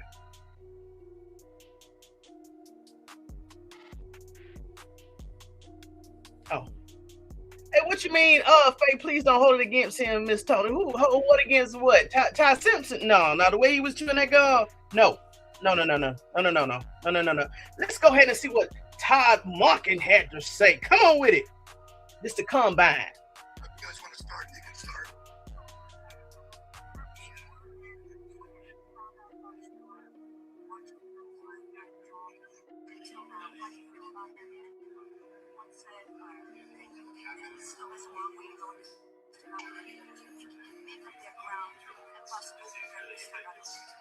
Sure, I can. Oh gosh, hold on. I think what you see is elite playmaking ability. That's in him. You've seen it. We've seen it. You saw it in college. You saw it on tape last year. Sure, there's a ways to go, but what rookie isn't? I mean, what first-year player doesn't have a long way to go? So I'm excited to get started with him, all quarterbacks. Come on, Todd Monken. Now, did y'all hear that Todd Monken? He put that emphasis on first-year quarterback, rookie, right? And as I stated in that Pro Bowl video, Shedeur Sanders, after that last, regular season, 18 games, 17 games, Shedeur Sanders is no longer a rookie. Shedeur Sanders now, along with Jimmy Horn, Travis Hunter, BJ Green, Simon Craig, we talking about LaJohntay Wester, all of them are second-year, I call them second-year vets, because after there ain't no more rookies. Now all of these veterans coming in, waiting for these rookies to come in. Shedeur Sanders, they're going to have to look at Shedeur Sanders now as a different type of quarterback. Shedeur Sanders was the third in the top 5 most pressured, or top 3 most pressured quarterbacks in the NFL. Shedeur Sanders was seeing, they called it, what was the word they was using regarding defense? Oh gosh, it was an elite defense. It was an exotic defense. I said, oh, the NFL got defense called exotic defense. They was blitzing Shedeur Sanders so much. By the time he got to his 3rd or 4th game in the NFL, he had saw everything on defense. So Shedeur Sanders, now that he done got, he done what they say, cut his teeth. Shedeur Sanders got acclimated to the NFL. Hey, oh my gosh, guess what? That 5th rounder is finna head to the stars. And all of us, everybody that supported Shedeur Sanders, all we're going to do sit back, relax with our shades on and like, hey, we told you so. We told you so. But they're going to be mad. They're going to be mad. Let's see. Let's go back to the comments. I'm from Indiana, but I was never a Colt fan. Same here. I was never really a Colt fan. Meet Lee, do you have a favorite team? Yeah, Meet Lee, do you have a favorite team? I never asked you that. Okay, no worry, Danny. We still sitting here, almost there. Let me go ahead and put this link in here. Faith, not really. I just like to see a good game. Okay. Well, Meet Lee, let me ask you something. Have you ever watched a Shedeur Sanders game ever? High school, college, NFL last year?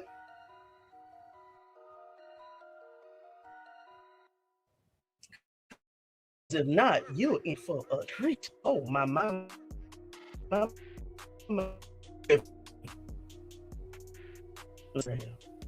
Quarterback coach. Okay, that's Alex. Let's see him. I'm looking for this thing on Ty Simpson. I don't even want to. What's up? How you doing, Val? We've been cutting up for 2 hours, almost 2 hours, and guess what? I got into the state of Hey, Justine and I, we had a good time. Slim 081, we had a good time. I got somebody that, the third person finna come to stage and just voice their opinion, and we're gonna see what they gonna say. Now, a lot of people in the chat have said Tony Talks. Well, basically, they have said Danny be good, and I'm like, okay, well, what should I expect? They say he is a Shedeur Sanders supporter, so I'm ready to see exactly who's behind the scenes and how this discussion is going to go. Okay, we shall see. Faith, not really. I like. Okay. Yes, I have. Okay, well, you good then? Okay, a very good. Okay. Yes, perfect timing for 2. You're right. Perfect timing for 2. Me too. A good competitive game. Perfect timing for 2. Okay. Nah, ooh. Hey, Val, you probably just coming in here, but trust me, we have already talked about some of the headlines, but the haters don't even know what to do right now. The haters don't know what to do. They're probably in the woods yelling, talking to the trees because they can't believe that the Cleveland Browns gave a 5th round rookie by the name of Shedeur Sanders his jersey back.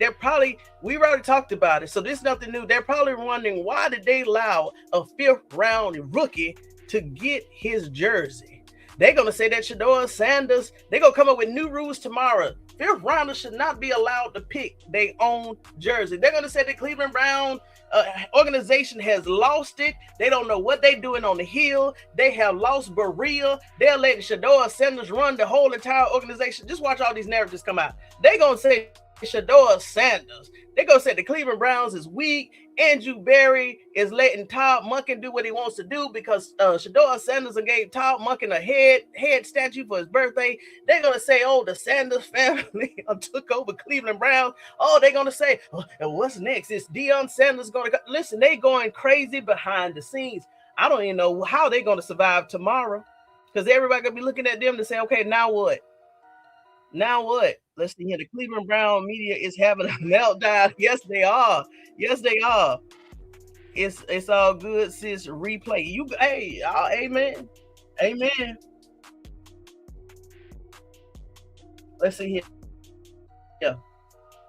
That's green. So now my main is besides Mendoza, I'm not really care. I'm really waiting to see where Taylor Green is going to go in the draft. Y'all know he's my pick in terms of quarterback.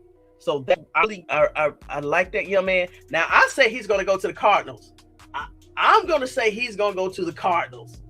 I don't know why I say that, but I think he's going to go to the Cardinals. Decent team. I need to find these stats on Simpson. Let's see here. Yeah, they're going to lose their mind. Val, they already losing it. That message came out, I'm going to say about, I think I started hooping and hollering about 3:30. Was it about 3:30 today? Was it about 3:30? Let me see. Let me go back to this timestamp. Let me go back to this timestamp on when that news. Let's see here. Let's see.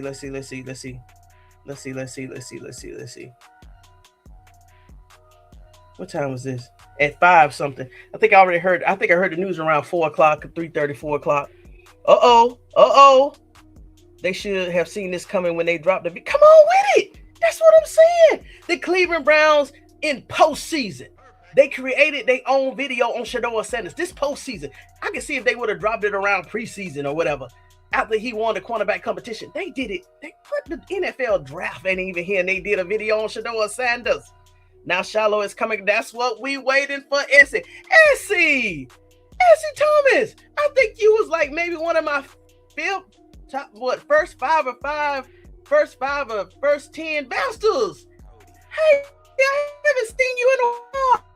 Hey, welcome. Where does Sean resume be? Come on with it. You're right, Amber. Where is the Sean resume video? He's so-so. Who's so-so? Oh, Ty Simpson.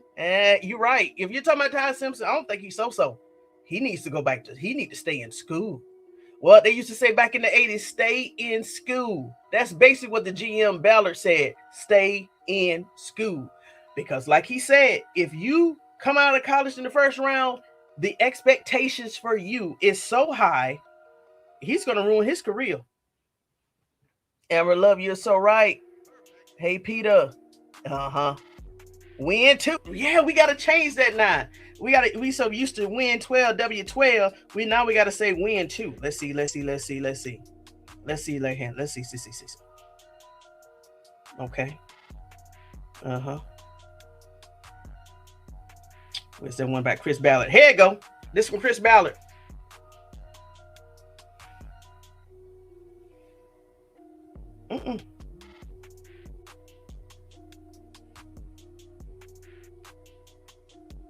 Oh, that's incorrect.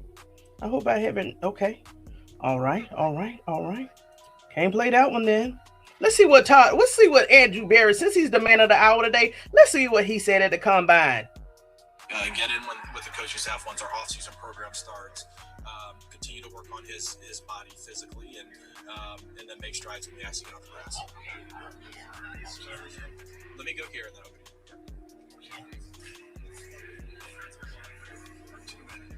I don't think there's a fixed number there. If they're the right ones. You're telling me I get Tristan Wirfs, Penny Sewell, and Tyler Winterball? Yeah, sure, I'll take it. Yeah, those guys as rookies, yeah, sign me up.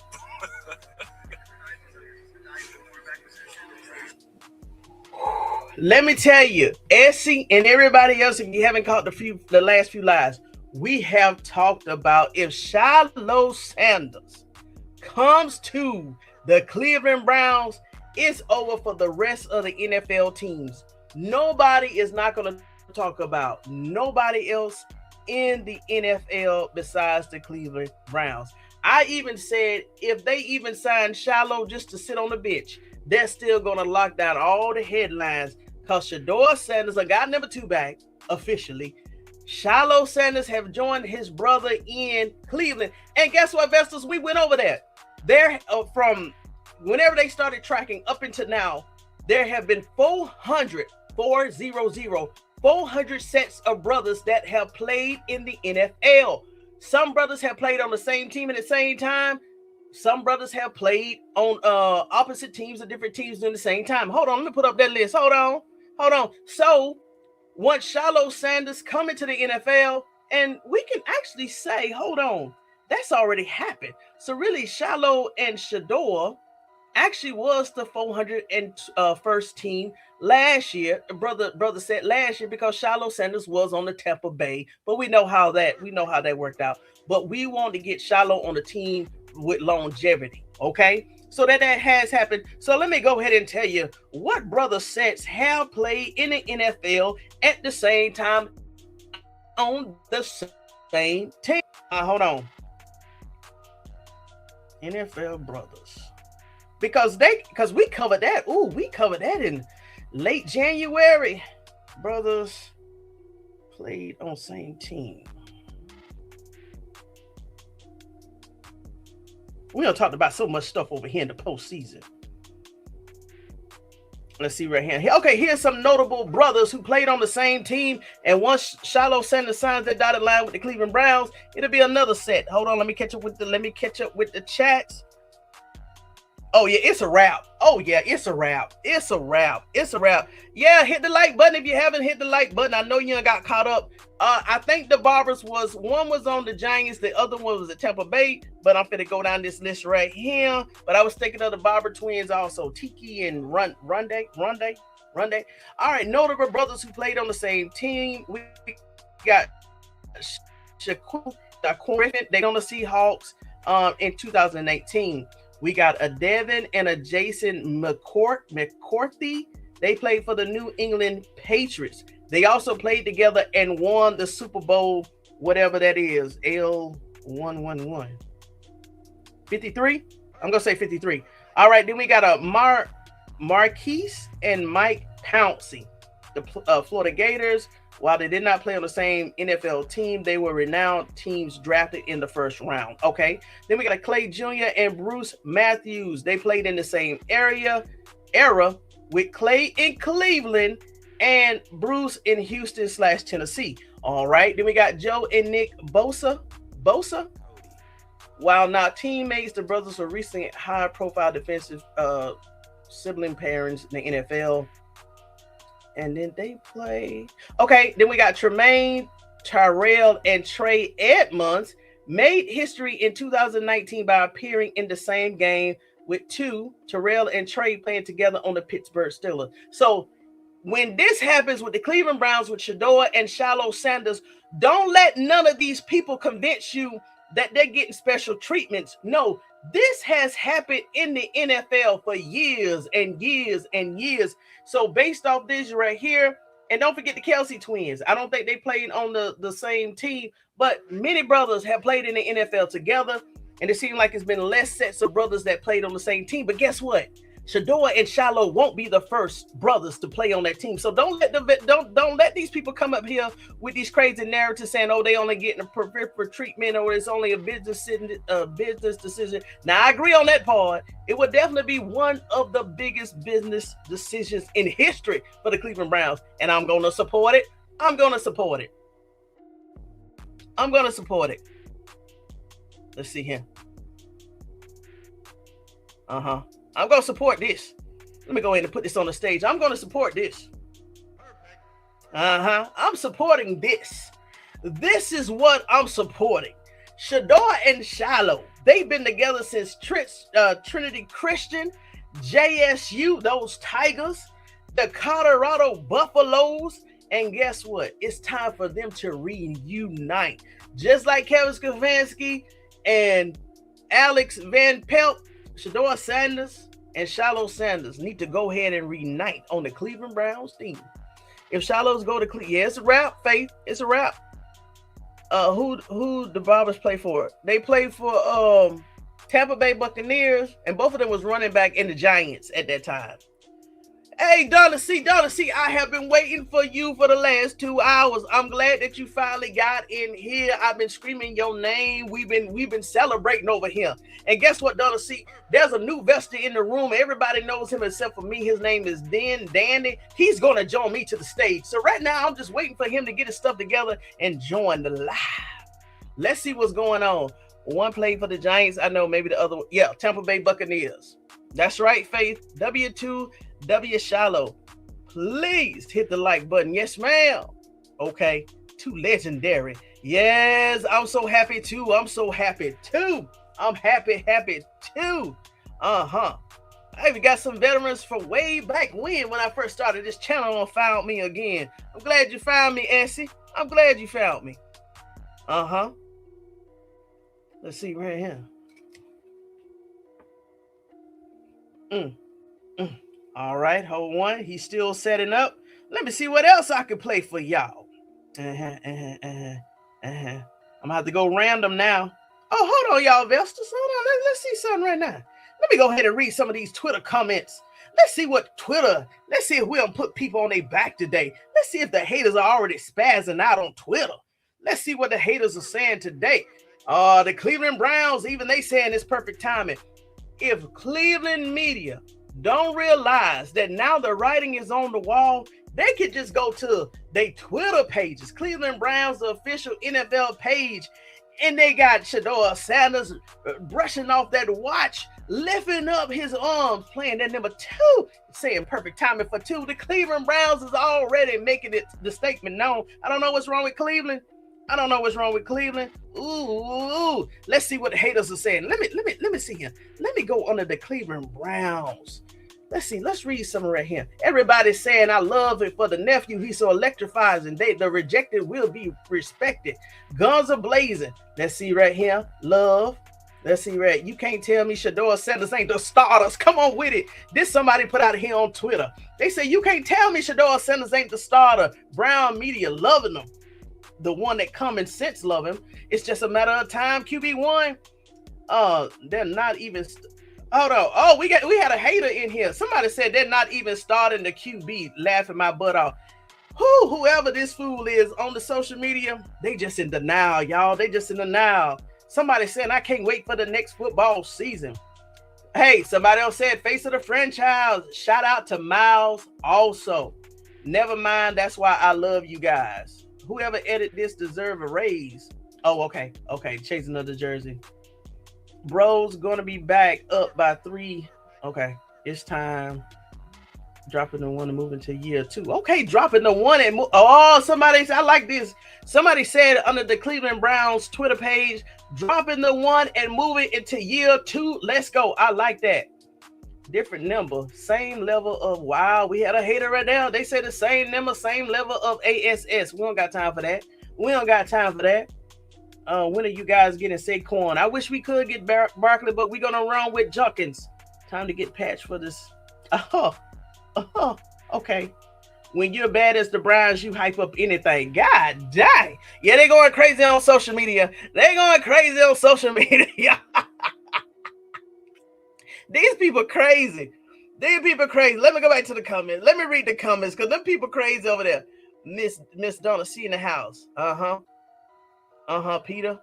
Cleveland Browns is full of it. They don't protect him. Yeah, the right. Yeah. I'm a Shedeur Sanders supporter. Cleveland Browns Media have self-destruct. Yes, they have, Faith. Yes, they have. I like that. Let's see. That's clever. All right. Hey, Danny, just let me know you still in the room. Let's say you ain't got scared now. Just let me know you still in the room because I don't want to hold the Vestas up. But if you still is setting up, just let me know because I don't want to hold the Vestas up. We just waiting on for Danny to come to the stage and say what he wants to say. Let's see here. Number 2 is back.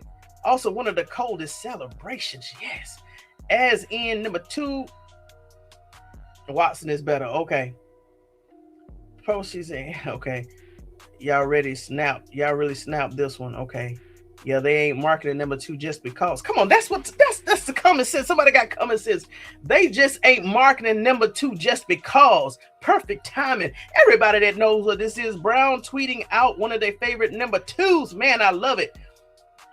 Somebody said I'd be pissed if I bought a number 12 jersey. No. You're looking at this wrong. This is a historic relic now. What? Everybody that bought a jersey, Shedeur Sanders jersey, historic.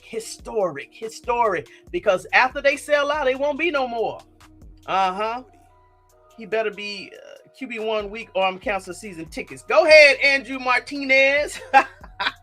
He better be week 1, QB1 week 1. I'm canceling season ticket. Hyping up. Oh gosh. And go another hater. Hyping up your backup is crazy. Now they crazy if they don't believe that Shedeur Sanders is number 1 to match his number on the depth chart. Oh, Mark K. Oh, the nasty, the shade. Oh my gosh. Oh, good. Bro wanted to represent. Wow, somebody said brother Shedeur wanted to represent his spot on the depth chart. They gotta be crazy.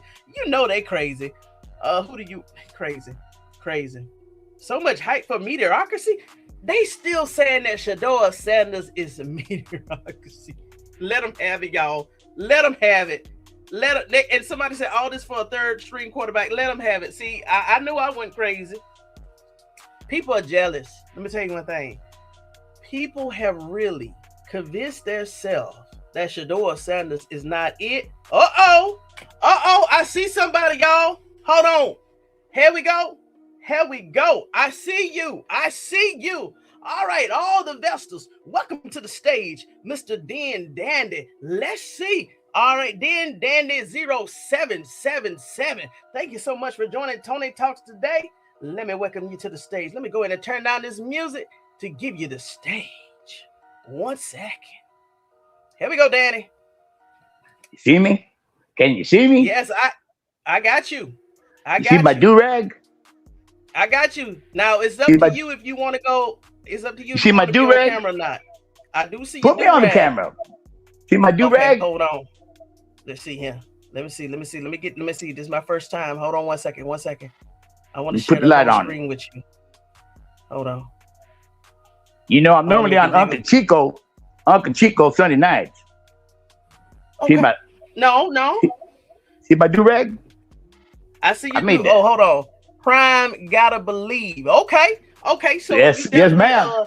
Okay. So you definitely a Coach Prime Buffalo fan. All right. Yeah. Well, I'm a Coach Prime fan. I'm a 49er first and foremost. Okay. Respect. I'm faithful. So what's your opinion? I'm faithful. As a matter of fact, you know, I'm one with God. We're all one with God. Correct. And I believe that God works through numbers. God always works with numbers. And so just to prove my point, I want to reflect back to 1994.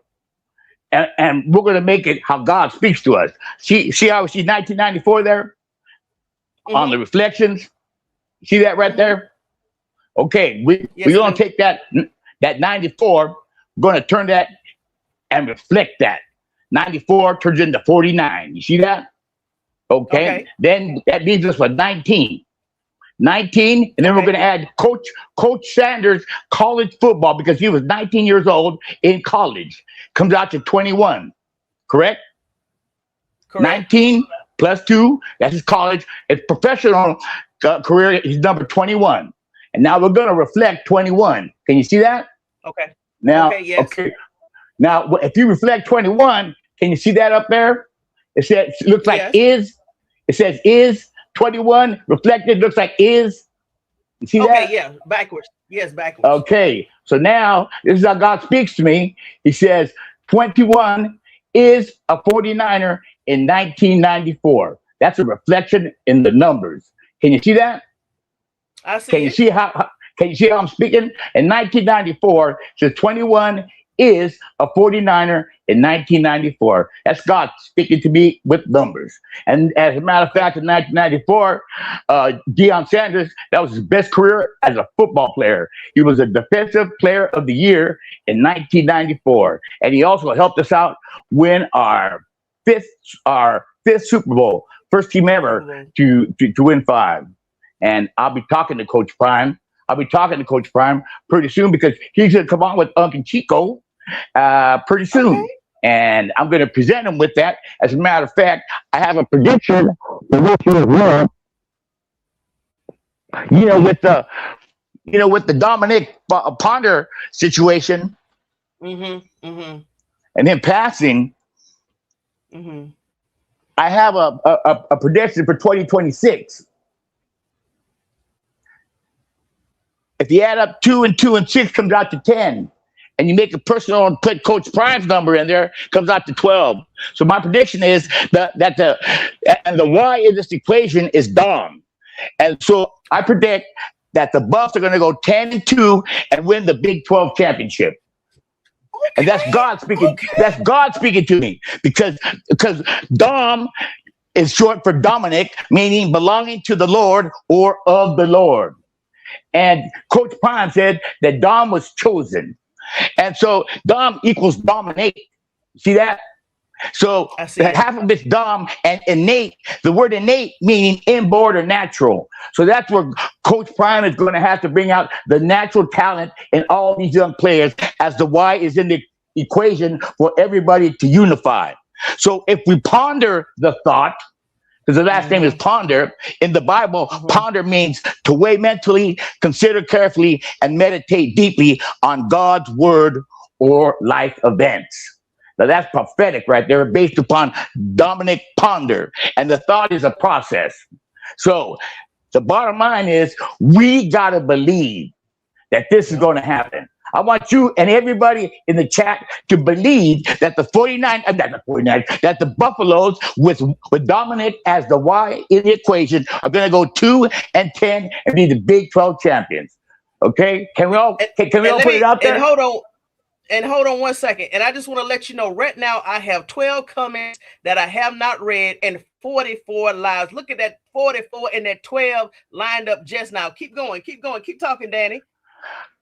I'm telling you, this is God given to me. As I get older, my frequency is getting higher and higher. And God is talking to me in a certain way. And I am one with Coach Prime and the coaches. The things that they're saying, I'm already thinking. There was an issue when I was talking to my friend. I was going to a funeral. And the last thing I said to the gentleman was, keep it moving. And after I got done with him, I went and saw an upload of Bucky's Well-Off Media. And that video started off with Coach Prime saying, you got to believe. I'd be a fool. He said, I'd be a fool if I didn't believe in myself. And then he also talked to his team and he said, keep it moving. And I was moved by that because I just said that to my friend minutes before that. So there's a correlation here when things are happening in Boulder. I believe so. There's a God-given element there, and everybody is unifying with this gentleman right here, whose life is gone. He earned the right to wear number 7 this year, and 7 is the number of God of completeness. But he's not. That's right. But he's not wearing 7 on earth. He's wearing 7 in heaven. Let me say that again. He's wearing 7 in heaven. 7 heaven. 7 heaven. I caught that. 7 heaven. That sounds right. That sounds right, man. And so that's my prediction. Even for next year in 2027, what I'm seeing, I'm even going to go out on a limb. 2027 adds up to 11. Okay. I see the number 10. With 11, there's 1. The 0 in 10. 10 meaning Juju Lewis, and the 0 meaning that they will go undefeated next year, and the 1 signifies number 1 in the country, that they're going to win the national championship with Juju Lewis. That is my prediction. And when that happens, I will be sitting at a table with Coach Prime, feasting together on a barbecue. Let me tell you. Let me tell you. It's something that we always talk about here. We always talk over here about faith, football, and God over here. And we know, and Coach Prime, well, of course, all of us looked at it. It was surprising. Even Bucky had said it. They couldn't believe all the challenges that Shedeur was having in Cleveland, and that Coach Prime was having with his medical issue, and that the team was having last year.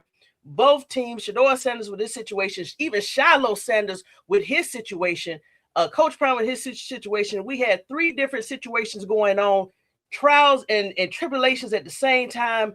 And as we always said over here, listen, even though a lot of people may think, right, we're going through, even though people could say, oh, we're talking crazy over here because this is football, they don't know that God lives in the biggest things and the smallest things. And everything. Some of the smallest things. That's right, to confuse the wise. So they may think it's football, but we know this thing is spiritual. It's bigger than us. Bigger than us. Believe so. Come on with it. I'm telling you. For eyes to see and ears to hear.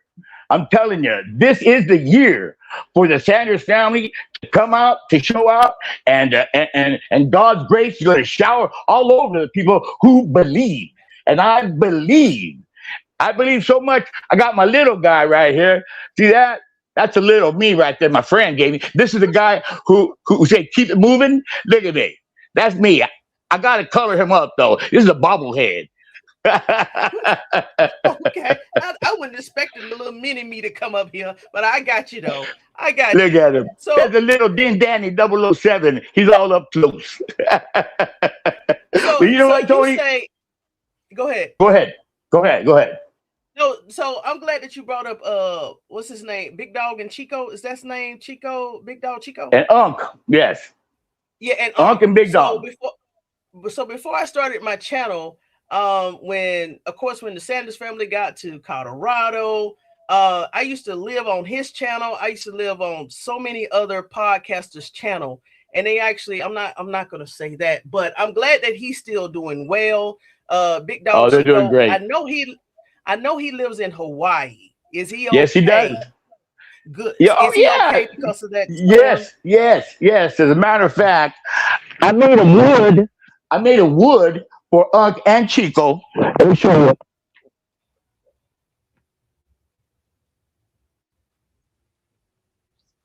See that back there? Yeah. That's what you like to carve. You like to carve some things. My heart told me to get, because I had this wood, right? And Uncle Neely started the Morning Wood. It was a podcast that he would do in the morning, the Morning Wood. Okay. So I decided that I would make a Morning Wood for Unc and make one for Chico. Yeah. But Chico, Chico, I went ahead and made a pencil sharpener out of it, right? And Unc goes, who in the hell uses a pencil sharpener nowadays? Some people do. A lot of people don't, but some people do. And I had to agree with that. And the thing was, Unc gave me the address to send the Morning Wood And Chico was apprehensive. He hasn't given me the address. So what I did was that I'm going to make it. Chico likes to eat pistachios. So right now I'm boring out the head, and I'm going to make it so he can put his pistachios inside. And I'm trying to think if I could have the pistachios come out of his mouth. You know, and you can grab it one by one. Oh, okay, yeah, okay. I'll let you and Chico deal with that right there, all of those details. But I do love Chico. Well, Chico, my man. I'm also got wood for Coach. You see that big old piece of wood right there? Okay, explain that. That's what I intend to do. I want to carve with him and the playmaker on that NFC Championship when that was the no call. So I intend to do that out of that big piece of wood. Hopefully, not hopefully, it will come out beautiful. And when it does, I want to present it to Coach, see what he wants to do with it, and see if he'd like it. But the thing is, it's not worth anything right now. But when Coach puts it on his mantle, then it's going to be worth money. Okay, and yeah, and then all my artwork will be worth money. They'll be out. They'll be gone. So hopefully I can get you one, Toney. Get you a wood. Oh God. Oh, okay. I wouldn't expecting that, but hey, thank you. I wouldn't even expect I'm all about love and happiness. You know, as a matter of fact, what's that? So how did you find this little channel over here in the corner with the Vestas? How did you find my channel? Well, let me tell you something. God brought me here. God put this little podcast in front of me. I saw you and I said, what the heck's happening here? And I felt the magnetism. I felt the flow and the gold that said, come on in. So I said, I got to see what this woman's saying. As a matter of fact, I thought it was the two gentlemen and I saw you in the corner. But then I realized you were at the head of the mantle. And I said, Toney's got that. I said, Toney's got some spirit in her. She got some spirit in her. And I said, God has brought me here.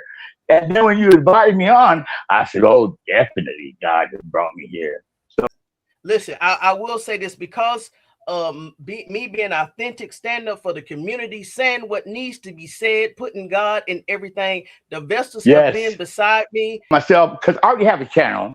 But I just have a couple videos on there, some stuff about my brothers who passed away, and I do videos. As a matter of fact, I'm a sign guy. I make signs, and my name is Daniel, and I also fall under the sign of Leo. So Daniel with the lion and the signs. Can you correlate that? Daniel, prophecy, Daniel in the lion's den, and I make signs. And my last name is Rangel. So if you separate the R from the A, it becomes Daniel R. Angel. I'm not a saint, but I'm an angel. Okay. No, I wouldn't have put it together, but thank you for breaking that down like that. See, thank you for Daniel, that. Lions, signs. And the demon. Daniel, but I'm not that man, but I can have that spirit. I can have that spirit of the Lord and see things in a certain way. And I'm 63 years old now. So as I get older, God is coming more to my eyes, into my heart, and to my ears, and he's all up inside me. As a matter of fact, I almost died a few years back because I had a heat stroke doing some signage out here in Central California. And it was actually a point where for like 8 hours, I was like a cramp. And then one moment when I took a breath, my mind was telling me no breath. I went, whoa. It was saying no breath. Even though I took the breath, my mind was saying no breath. There's no air going.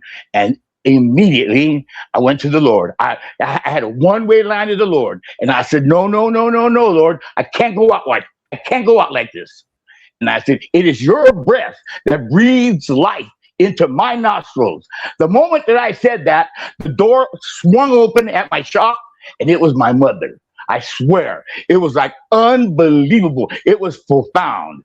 So it was like the devil was laughing, the angels were watching, and all I had to do was give it to God. And I said, Lord, this is your breath that breathes life into my nostrils. And that door swung open, and I felt the force, and the angels come in. if I was 5 more minutes, I would have been dead because they took my blood pressure and the EMT just shook her head like, and I said, what does that mean? She said, you don't have no. And then my kidney stopped. My kidney stopped. I had a heart attack. I was in the hospital for a week. And they say the kidneys don't start up once they stop. But I closed my eyes when I was at the hospital. And I said, Lord, if you can raise the temple in 3 days, and I believe you can start up my kidneys. And my mom, who goes to church, I told her, don't worry about it, Mom. And she just patted me in the hand and said, don't worry, mijo. We'll pray for you. Because I don't go to church. I have a one thing with God, personally, So on the 3rd day, the doctor came to me and said, Mr. Rangel, I have some bad news for you. I said, what? He said, I'm not going to be your doctor no more because your kidney started up. That was on the 3rd day. This happened last year? You said no, it happened last year? Happened about 8-9 years ago. 8-9 years ago. Okay. And when that happened, I lost a part of myself. You know how like a boxer gets beat up so much and he leaves himself in the ring, a piece of himself. I lost a part of myself that day because I took my body to a point where a piece of me left. As Mary Kay can't wait to interview Shedeur. She's obsessed. We know that part. Let's see here. 12 is in trials and travel. 12 is trials and tribulations. 2 is triumph and blessings. And you know what? That was on my list to go over the symbolic and numerology of number 2. 2 is also testimony. Testimony is 2. Testimony and matter of fact, I have it right here. Hold on.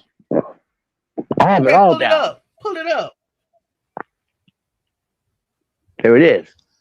This is the prime numbers here. I don't think you see that. Let me see if I can. You see, 2 means witness and testimony. Right. That's what the number 2 means. 3 means divine perfection, fullness. 7 is spiritual perfection, completion. Okay.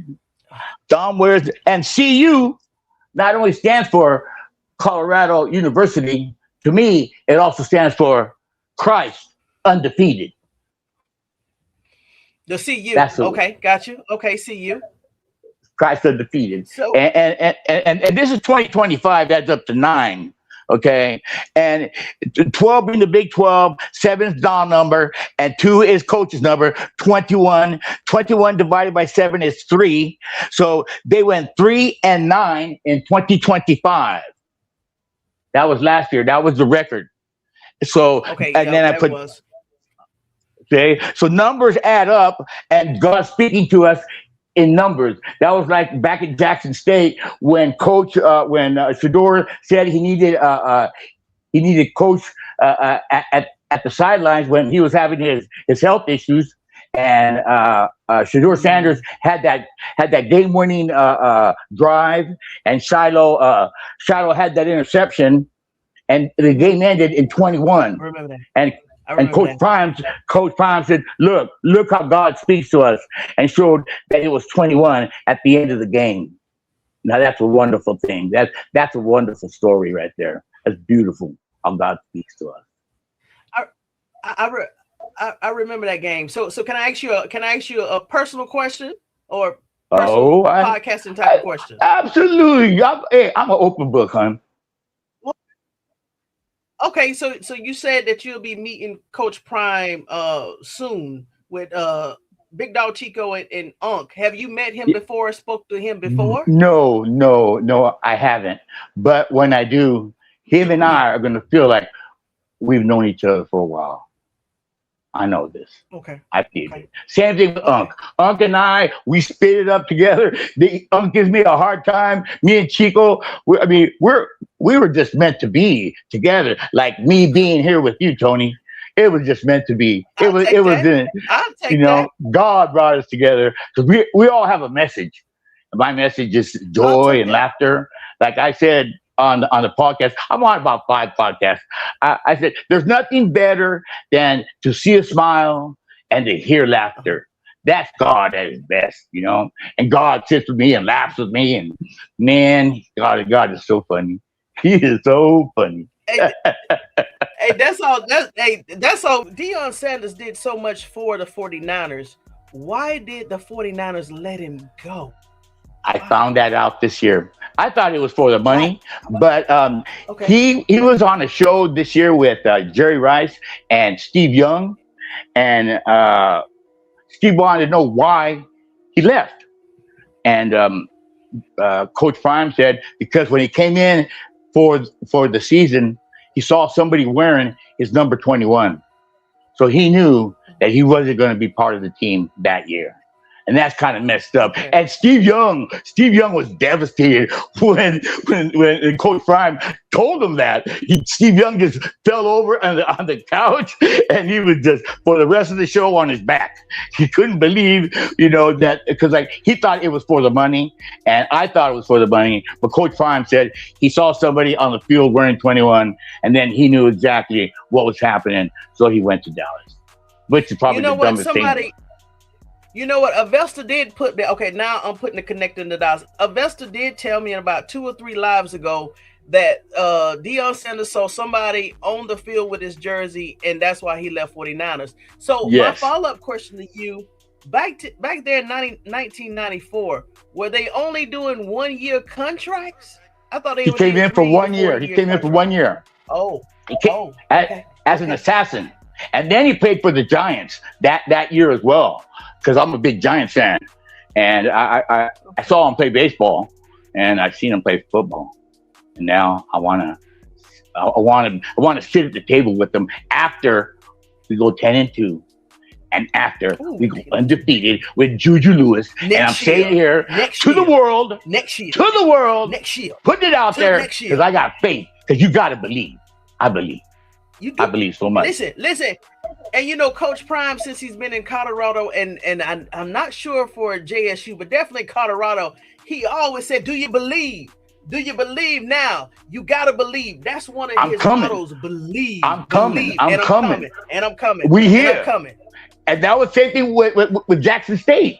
He did so much for the field, for the whole college. Matter of fact, Uncle Needy. Locker room. Yes. And there was that 1 year they didn't have any water, so they all had to take a bath in the swimming pool at the hotel. I remember that. I was back into Coach Prime when Bucky started doing that Jackson State stuff, and I thought it was fantastic to be able to watch that type of content. And now here we are. People are hating on him because he's a trendsetter. He's a trendsetter, unapologetically him. Well, Deion too, unapologetically him. Coach Sanders and his whole family, Shedeur, Shilo, and that's a beautiful thing. Some of the higher ups or the powers to be can't understand how a man can be so flamboyant and flash, but yet he's so humble. He's a humble man, and all the hardships. And all the hardships that he's been through, and yet to maintain the positive outlook about his whole life, to talk about his bladder, and now he has to wear Depends, and now he's a spokesman for Depends, and also outhouses. He turns a negative into a positive. And the same thing with Shedeur. That's why they're confused at the reason why all the stuff that he's been through. How is he still leaning on to God? How is he still trusting God? More so now, just smiling through it all. Right? It's confusing them. And they ain't seen nothing yet. You hear what I'm saying? They haven't seen nothing yet. They thought they had him with a drop in the draft, that he ain't gonna get that signing bonus, and he was gonna lose his money. This is what he gets, but. Right. He had that little thing in his contract, that prime effect, where he could sell out for his jerseys, make money there. Nike, and I heard he signed a deal with Saudi Arabia. He made more money than all the veterans and everything. Prime is. Now let me ask you about this, Danny. I gotta get quiet. I gotta talk like we whispering and telling secrets now, okay, Danny? So we let them all in. Saying that we was believing that prime effect was real, but so many people said, no, that was false. Now, do you think that's actually real in his contract? Yes. Name, image, and likeness. He gets a percentage of all the jerseys sold. Now, you got a number 12 on there. Now, they're going to sell number 2. That's number 2. That's right. You're going to double down on that now.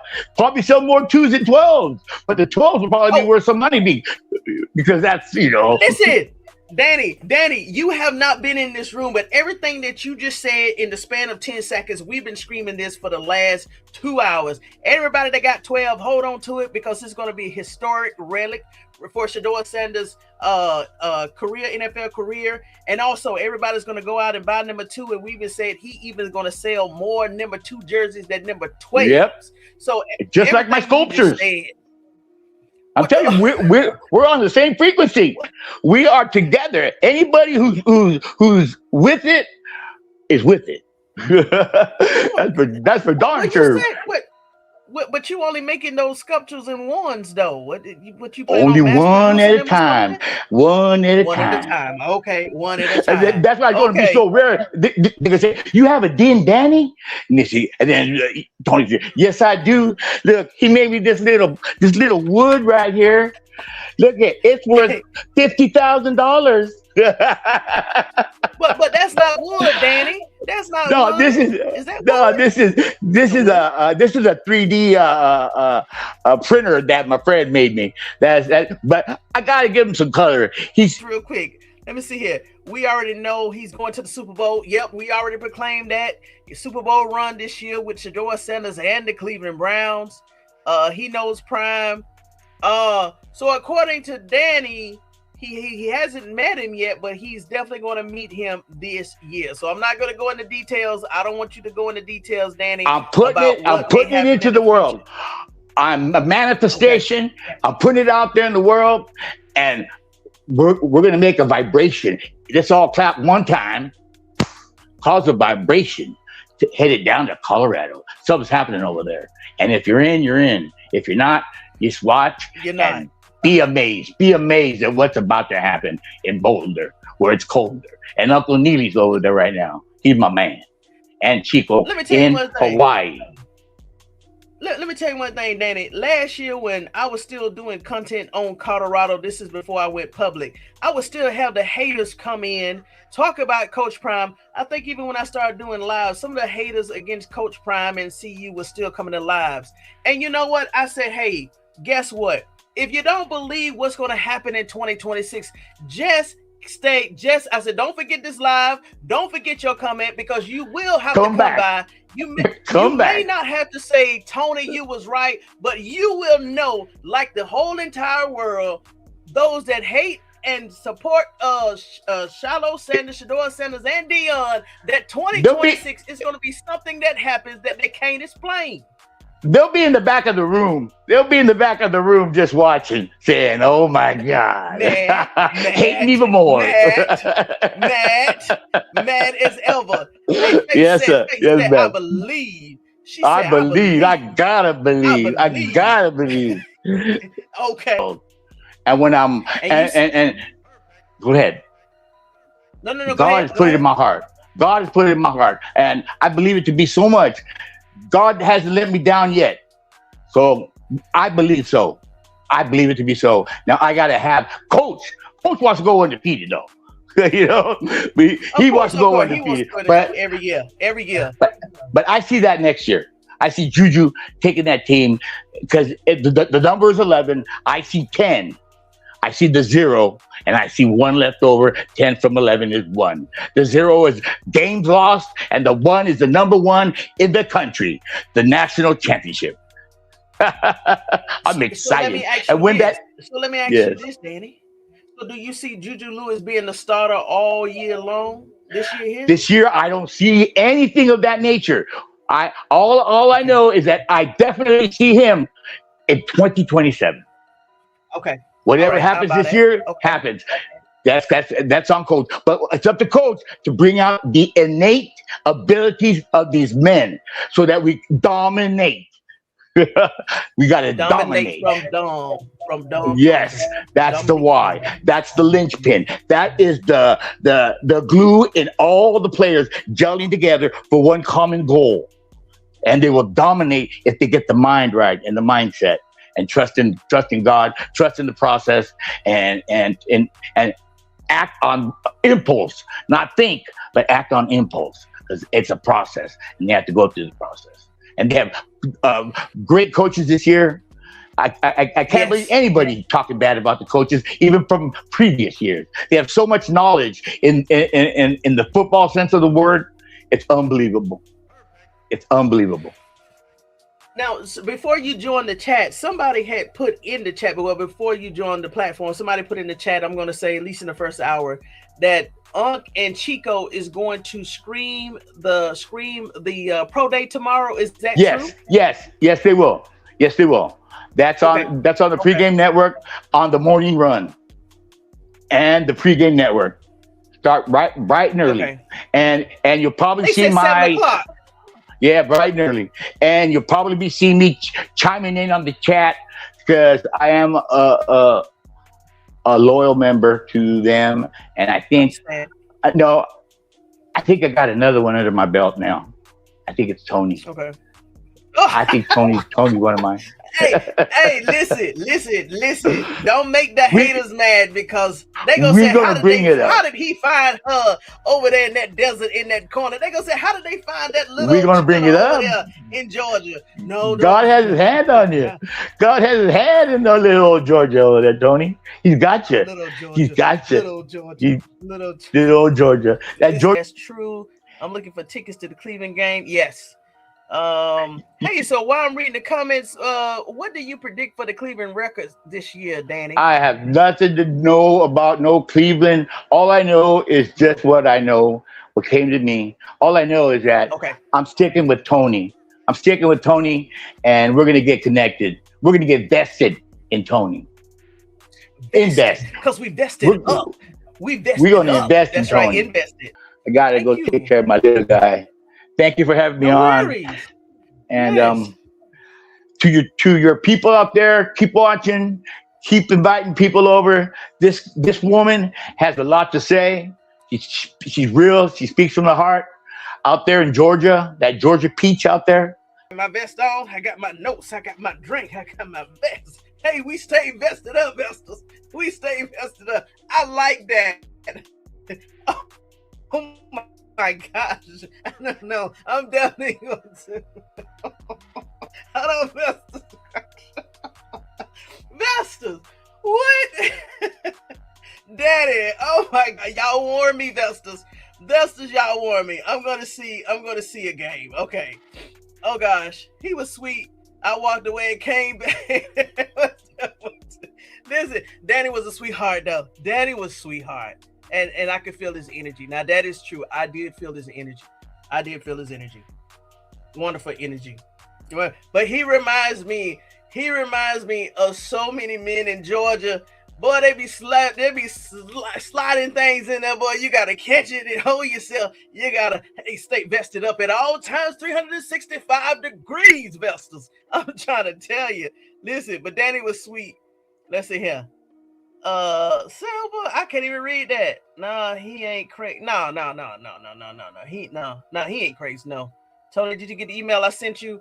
Donna, if you're still in the room regarding the 2 videos on Shilo, yes, I did.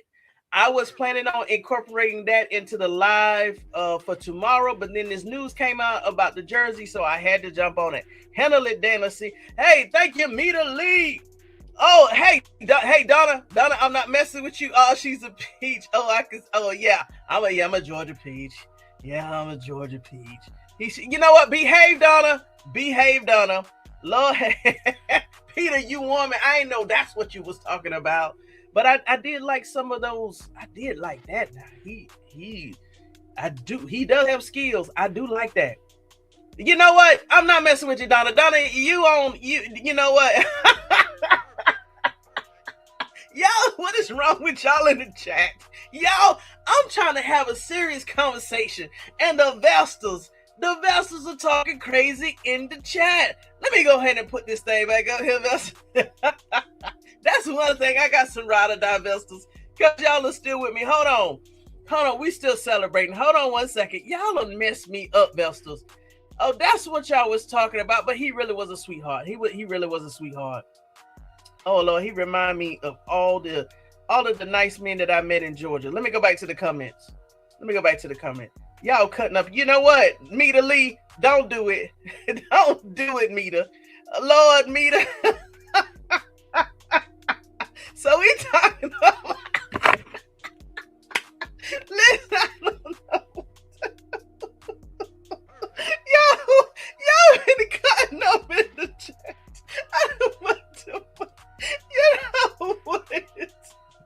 I can't say... Vestals, you know what? You know what? What are y'all doing?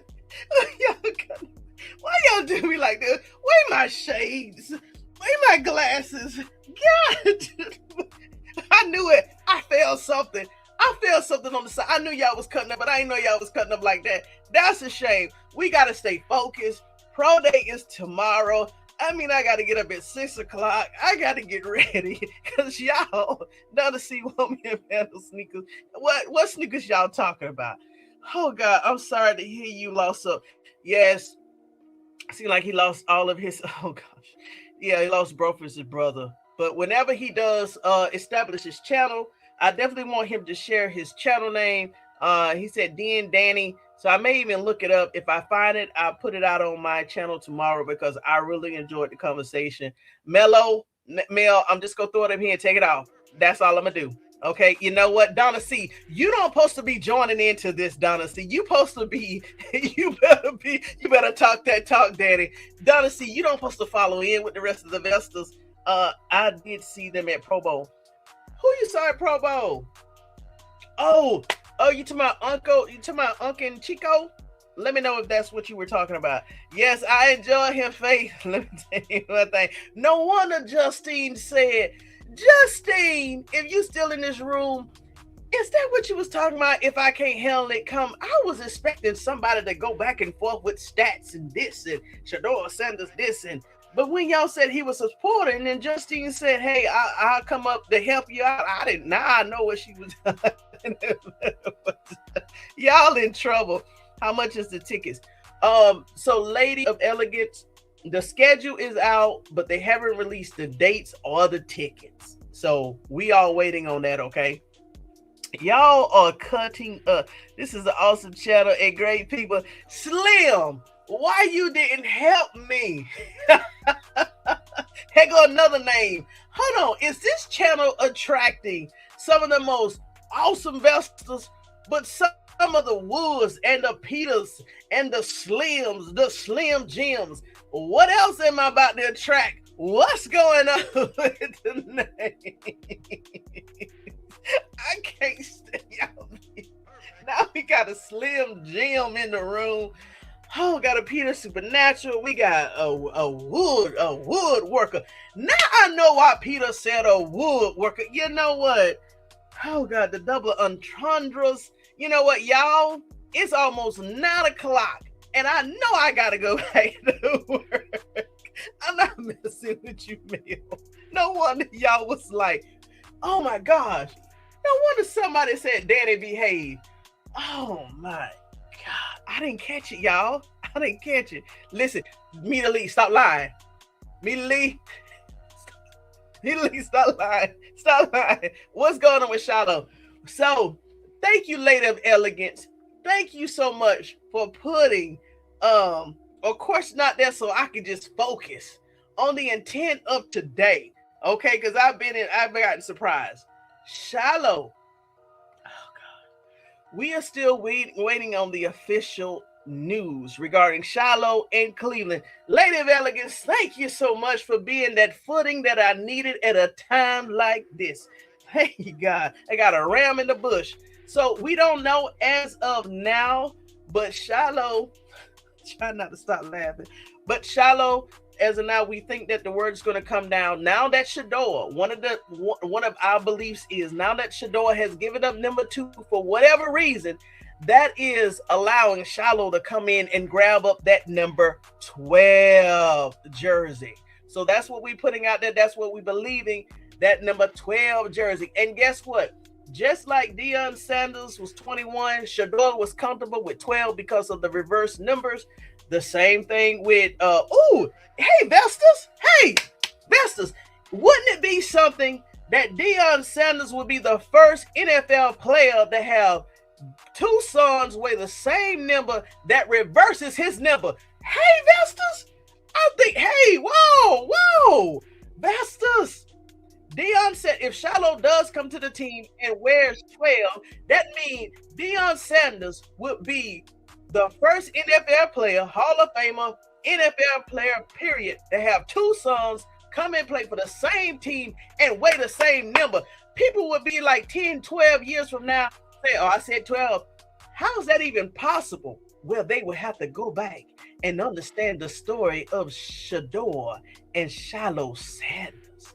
Along with, man, see, when the NFL thought that they was doing something to hurt the Sanders family, they actually don't know that everything they was doing to hurt the Sanders family, God was about to pick it up and reverse it.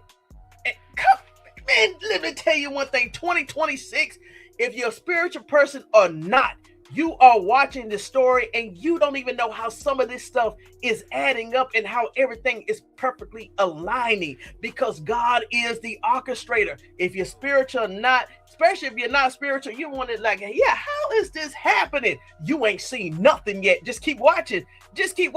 Mita Lee, stop lying. But that's what's going on in Shilo. We still have not heard the official word. But if Shilo Sanders come in and grab that number 12 jerseys on the Cleveland Browns, DeAndre Sanders would go down once again in history. And guess what? Shilo will go down in history, and Shedeur Sanders would go down in history. Just by the story alone. Even if the Cleveland Browns bring Shilo in here for 2 years for $2 million or $3 million, because guess what? We've seen some of these free agents just come to Cleveland for 2 years for $3 million. It happens, okay? It's happening. So they can bring Shilo in for $1 million, $2 million, $3 million, and guess what? They still would go down in history. What did the NFL do? The only thing the NFL did was make their story even greater. Just by the challenges and everything, how they denied Shedeur Sanders his rights, Shilo Sanders his rights. Come on with it. Back in the chat. Hey, Danny, thank you so much for the night. Let me see. You know what? Don't be lying. Here we go. Justine, I just left, but you were on your own. I couldn't but I had your back. She said I couldn't have you, but I had your back. You know what? Now, SS Shoes. Oh, I didn't know. Okay. Yeah, so Danny did put those. So Danny says that the prime equity is real. Remember, we was believing that in the beginning. And then people came out, oh no, that's just a rumor. But guess what? I can see that. I can see that. If that is real, what we first heard, if Shedeur Sanders does have like his own NIL deal out there, I can see that. Yes. Oh man, if that's the case, Shedeur Sanders already in his rookie year has already made about $200, $250, $300 million in his rookie year. Come on, with the Gatorade, with the Nike, what was something else he signed with? And believe it or y'all, guess what? I don't even want to bring that up. I'm not gonna bring that up. But Shedeur Sanders have made some deals. And did y'all hear that Danny said that he also has deals with Saudi Arabia? Hold on, let me look that up, Vestas. Hold on, because we got some nuggets dropped tonight. And then I'm gonna be up to midnight working. Hold on one second, y'all, Vestas. Hold on. But thank y'all so much for staying here with me. Let me go ahead and go get this Shedeur Sanders deal. Amen. Sanders deal with Saudi.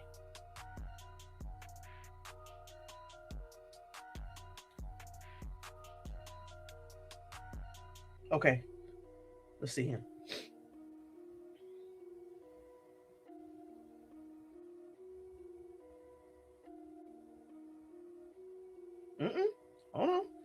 to do some. Oh, that's another video. Hey, y'all, I'm gonna have to read up on this. Okay, I gotta read up on that. I gotta read up on that. Let me go ahead and get y'all chats, and then I'm gonna let y'all go. Vessels, I'm here. Slim, don't start. Slim, Faith. Let's see here. I gotta tighten my vest up. Come on, mail me too. The haters already on Shilo saying he's what? They'll be all right. Because guess what, y'all?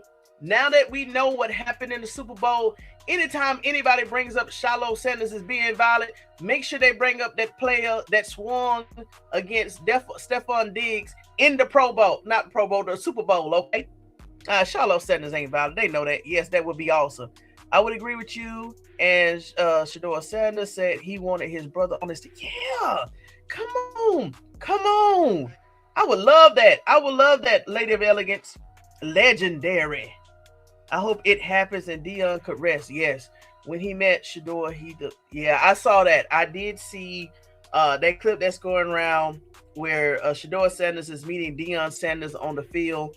To me, it seemed like Deion Sanders had lost a little weight in his face, but it just could be, he's more working out or whatever the case may be. But I did see that. Watch God. Yes, God is. Yes, these people don't believe, and guess what? They don't have to believe, but it's going to be so magnificent they can't deny. Guess what? I just said something. They may not believe, but they definitely cannot deny. They can't deny God in this right here. They probably don't believe in God, but they can't deny that God. Come on with it. Come on. They will be legendary. The thug, let's see here. The thug, that's right. The thug is the dude that was messing with Shilo. Even everybody said that. Everybody said that Shilo was just protecting himself. Okay. I can't wait till Shedeur die. Ooh. And guess what, Donna? I don't know if I want a series. My thing is, I want the first of many documentaries to come out after he wins that Super Bowl or get them to the AFC North. Actually, just by this alone, just what happened in 2025, that can be a small documentary because it never happened before and probably never ever will. Amber Love, exactly. They don't want us to defend ourselves. Okay, I guess you were saying amen, Faith. Oh, Amari Fashion. Okay. Is that, I think that's the brand he went over in London and he was modeling in London. Based on reports in early 2026, there are widespread hyper rumors and social media speculations that Shedeur Sanders has secured a massive partnership. Okay. Let me take a picture of that. Yeah, I was reading something like that, but I didn't have time to read it. Hold on. Let me go ahead and do this right here. I think Saudi is wrong. Well, we shall see. I'm gonna start doing my own digging. All the players fight. Yeah, everybody fights. They've been fighting. Matter of fact, Deion Sanders had fought in a game in Atlanta when he was in Atlanta. Or was it when Atlanta played 49ers? Dang, I wish Danny was still on. I think that's the game when Deion Sanders left Atlanta to go to 49ers, and him and his brother at that time, he called him Rising. I forgot what Rising's first name is. And they started swinging. On each other. Yes, the facts. We check facts over here. Exactly. He was putting on Shilo. Yeah, and he had him around the neck. Shilo might swing on somebody about Shedeur. Oh, you know he will. So if he comes in, Shilo Sanders. Hey, Shilo, this is your auntie Toney talking. When you do get your opportunity to come back in, you already know they're going to try to trigger you in that way. Lesson learned, don't react. Just let the NFL watch the film and find them after the game or get them injected.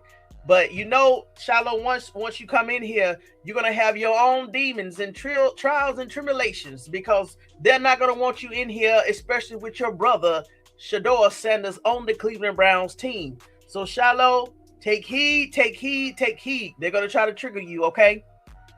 Coach Prime is not feeling well, but he's putting his best on the outside. Okay, he's fighting hard. That is true, Lady of Elegance. That is true.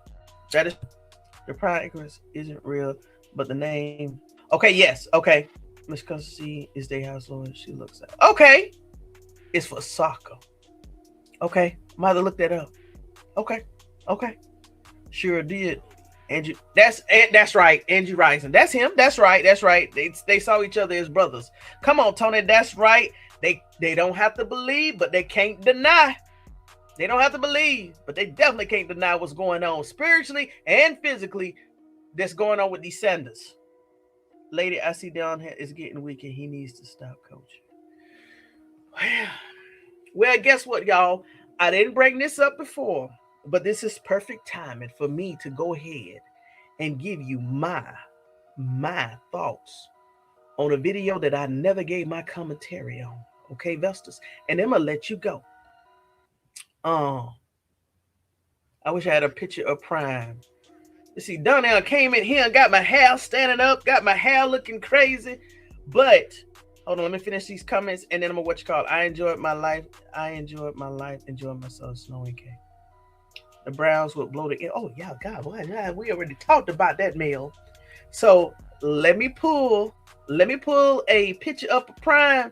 Let me say my piece. I'll read some more comments, then I'm gonna let y'all go because y'all gonna have me up to midnight tonight. Hold on, because I got something. I never said this, but I want to put this out here tonight, Vestas. Let me go to Google real quick. Let me go ahead and get a picture of my coach Prime, Shedeur Sanders, because I wanted to say something, but I didn't say nothing, Vestas. Hold on. You know how I like to do it.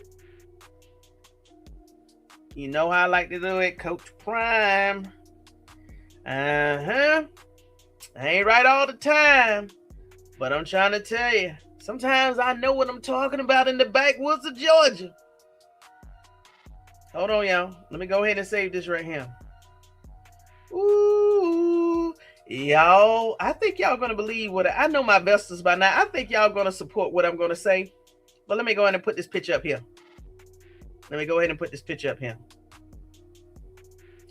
About Coach Prime.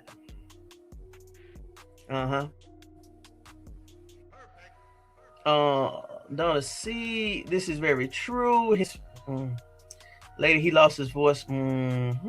Okay, so y'all saw the same thing that I saw in. Okay, so y'all saw the same thing.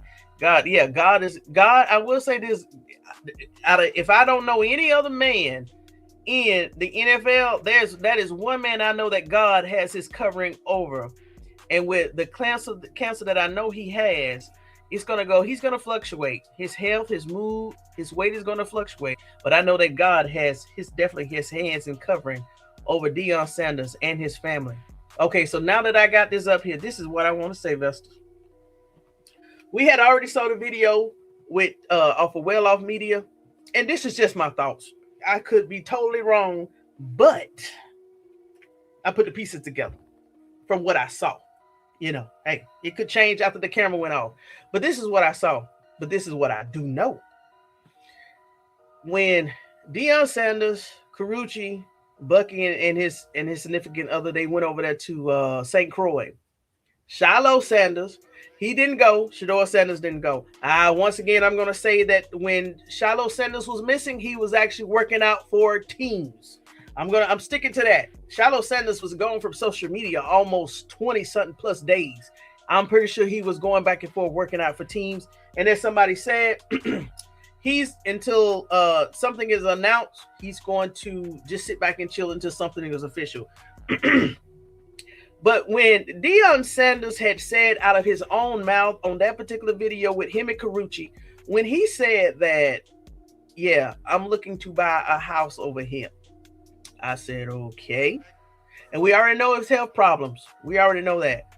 And then it was rumors that I think give credit to all of my sister, what she said, sports. I think she was saying, why was everybody talking about the OC and not Shedeur Sanders, if I'm getting my details correct? I really think I think Shedeur Sanders, he signed his extension contract for like maybe 2 to 3 more years. I think at the end of that contract, if he doesn't do it next year or the year after that, I think Shedeur Sanders will be walking away from college football.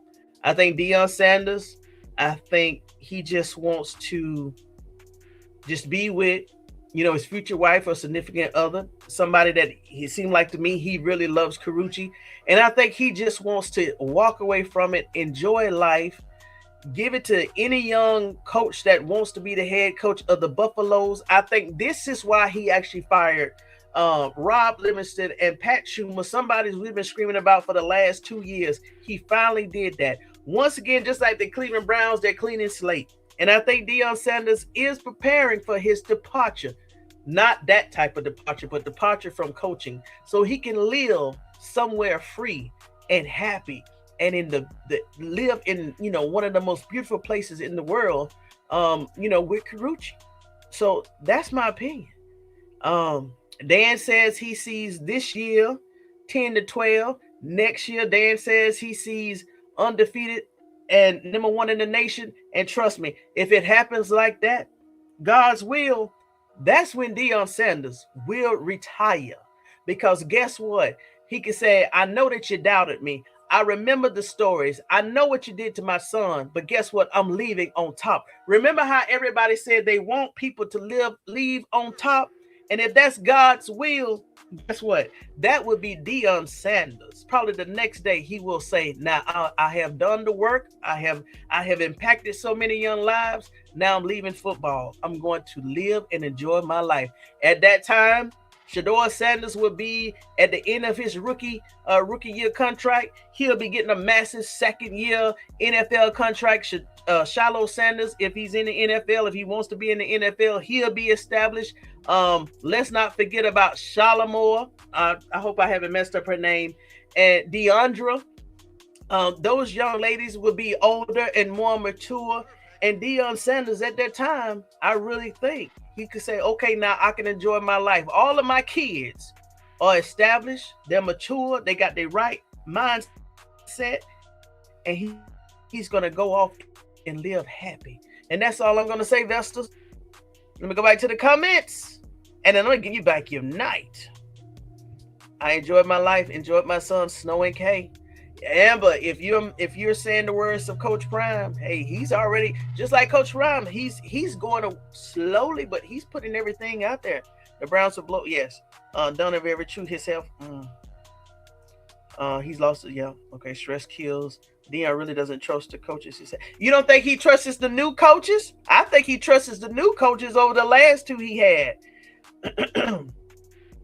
I don't trust them coaches either. Oh, okay, I guess y'all ain't talking about the new ones. I'm talking about the new was Marion. It's the new OC, and I haven't recorded who the DC name is. No, he needs to leave next year. Okay, yes, he needs to leave next year. He needs to deport. Coach Prime about to retire. Understand, Mel. Understand. And I hope you don't. I always call you Mel. So apologies if you don't like Mel. Just let me know, and I definitely call you Mel. But I always like to say Mel. Yes, he was looking. Yes, and so why is he? Nobody. I mean, yeah, because they said Coach Prime got a house here. They got a house here, but no, there was actually looking to buy a house for long term. I don't think just a vacation house in St. Croix. I think he was looking for a house to permanently relocate for good. St. Croix is beautiful. Yes, it is. Exactly. Okay. It is time. Yep. No, ma'am. Okay. I think that child. Oh, yeah. Yeah. I agree with you, Amber. Yeah. It actually did make him think about life. Matter of fact, y'all, hold on. I'm going to leave y'all on this. And Danny brought up Ponder.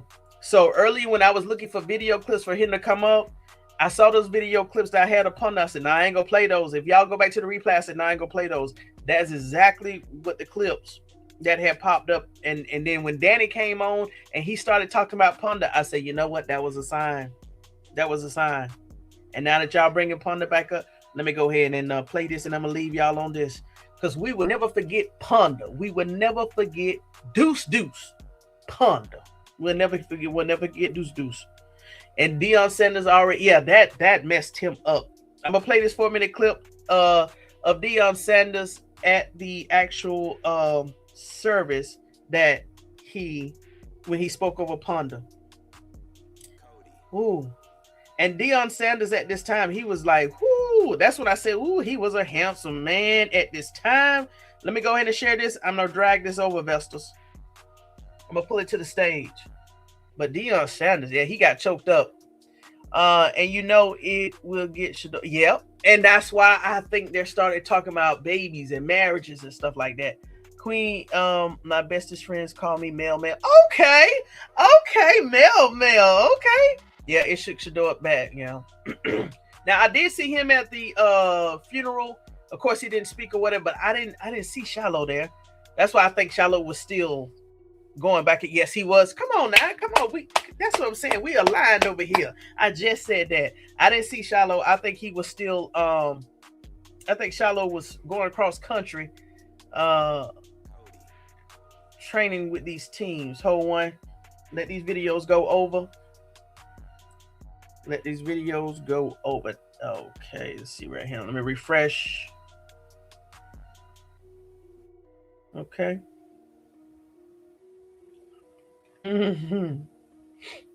Let's see him. So I got to be up at 7 o'clock. Okay. Let's see him. All right, come on. All right, Vestas, hold on, Vestas. Pull over this video. It's only a 4-minute video with Coach Prime speaking at Ponder's ceremony. Come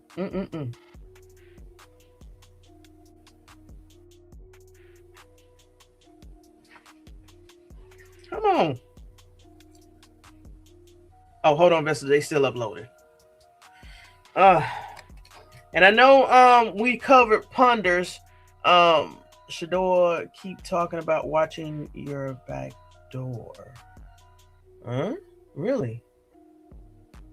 I gotta watch that video too. Watching your back door. Now I know Shedeur Sanders, he have gotten a rude awakening in 2025 about watching your circle. Be careful who you have around you because you don't know those intentions, especially the ones that smile and they're, you know. Because I really think Shedeur Sanders went into it blindly, thinking that he could probably win old Stefanski, and we already know that's not the case. Even Dillon Gabriel didn't even win old Stefanski, and that was his boy. So even with this situation here with Dillon Gabriel, Shedeur Sanders is still learning lessons about trusting people who not to trust, you know. And believe it or not, I was the same. With people life, I used to put an 8. The only way they got the other side of me if they mess with me. Now, people come in my life, I give them a C or D. And if your energy is wrong, you never would get into my circle. Never. The back door is about who you trust. True.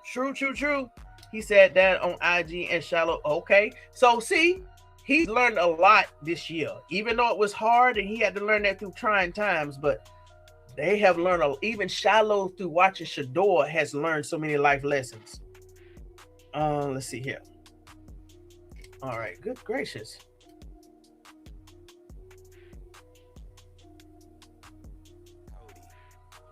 Shouldn't take that long to upload. Home investors. If not, let me go ahead and do an audio. They always said, I don't like, what? I always said, I don't like Shedeur since Entourage and Book is showing everything. Well, that has definitely changed. That Entourage have changed and Bucky don't show everything no more. Even when he went to go see Shilo Sanders, you only saw like a wall in Shilo Sanders' house. You may saw 1 or 2 clips, but no. They've actually changed how they move in public. Yeah, a lot that goes into that. Yeah, I understand. Well, I understand that too. Hold on, y'all. This video is about, okay. I didn't think it was that large. Mel. Hey, listen, I left it right there lightly, Amber. I left it lightly. I left it lightly. Okay. All right, let me hit refresh. I'm going to bring this video over, investors, and then I'm going to give you back your night. I got some people to harass tonight. All right, hold on. Download.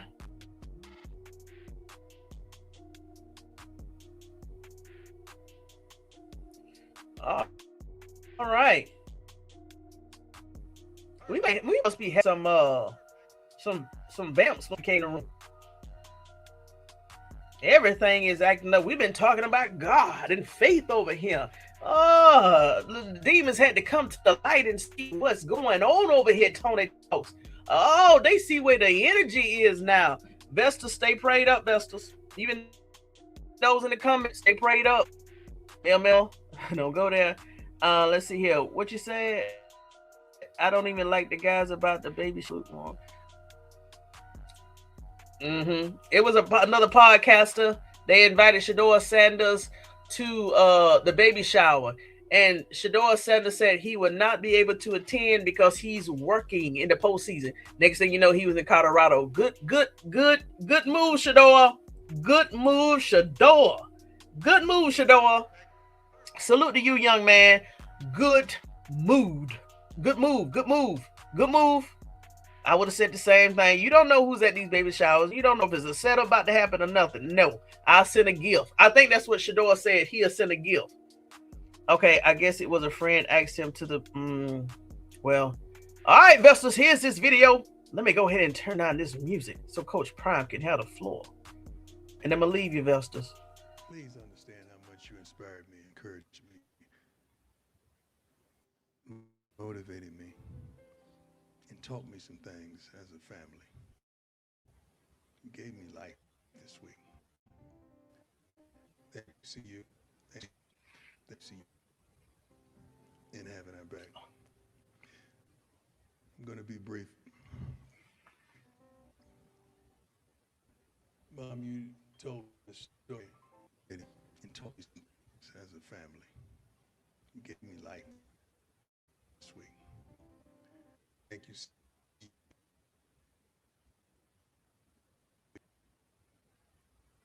Oh, hold on, Vestas. I was screen recording. Hold on. Thank you, see you.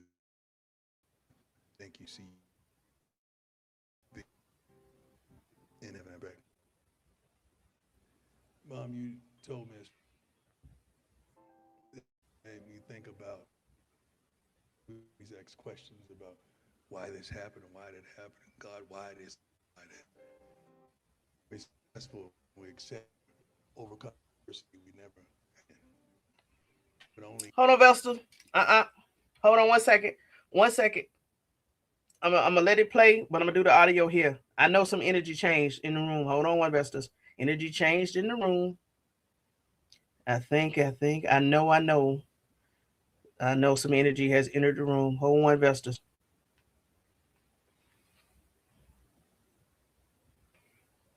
Some way I don't feel right following the family. Please understand how much you inspired me, encouraged me, motivated me, and taught me some things as a family. You gave me life this week. Thank you, see you.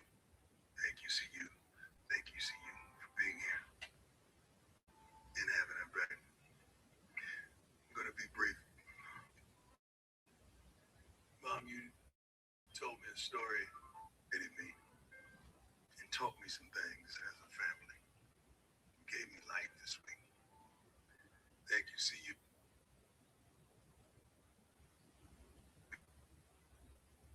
Oh yeah, hold on. It's going through the video that I was playing. Thank you, see you. Thank you, see you. Thank you, see you, for being here and having our back. I'm going to be brief. Mom, you told me a story that made me think about why we're here, because we always ask questions about why this happened and why did it happen, and God, why this and why that. But when we're successful, we're excelling, and we're overcoming adversity, we never ask God why then. But only in our minds and the sadness of life, we challenge and ask God why, the solution. Because as I look right there, and look at a young man that was so full of life, full of respect, hustle and hard work and integrity.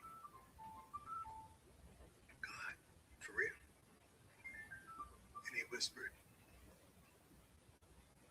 Dom was chosen. Dom was chosen to unite y'all. Dom was chosen to bring you together. Dom was chosen to override all ethnicities, social climates, background, and ideologies and thought process. Dom was chosen. Mama, you remember the story you told me that I had a camp several years back in Fort Myers, Florida? And miraculously, I chose Dom to go down to this end of the field and throw with Shedeur and just work on their games. I never knew that until you told me a few days ago. Dom was chosen. That's why we're here. Who else? Who else represents God's kingdom like Dom? Always smiling, always happy, always loving, caring, and was one of the toughest workers. How else could a walk-on quarterback lead the quarterback room? Because Dom was chosen. So let's celebrate it. Let's love the moments, and let's forgo the thought processes of the departure. Let's focus on the chosen one, in which he is. I will always love him. I will always acknowledge him in some form or fashion. I would always allow people to understand what type of young man he was. And the only third thing that I have regret for is that when you sent us a boy,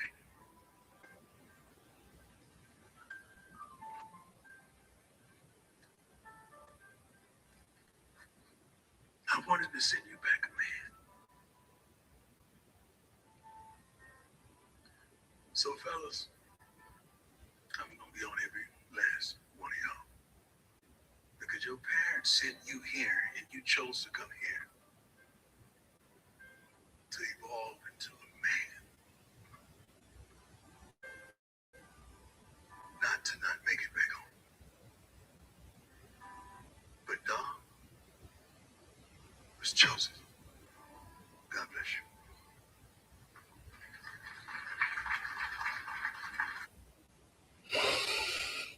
you. Vestas. There you have it. Woo.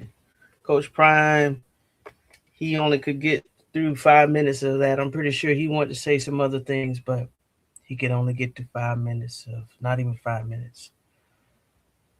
So Vestas, Marie,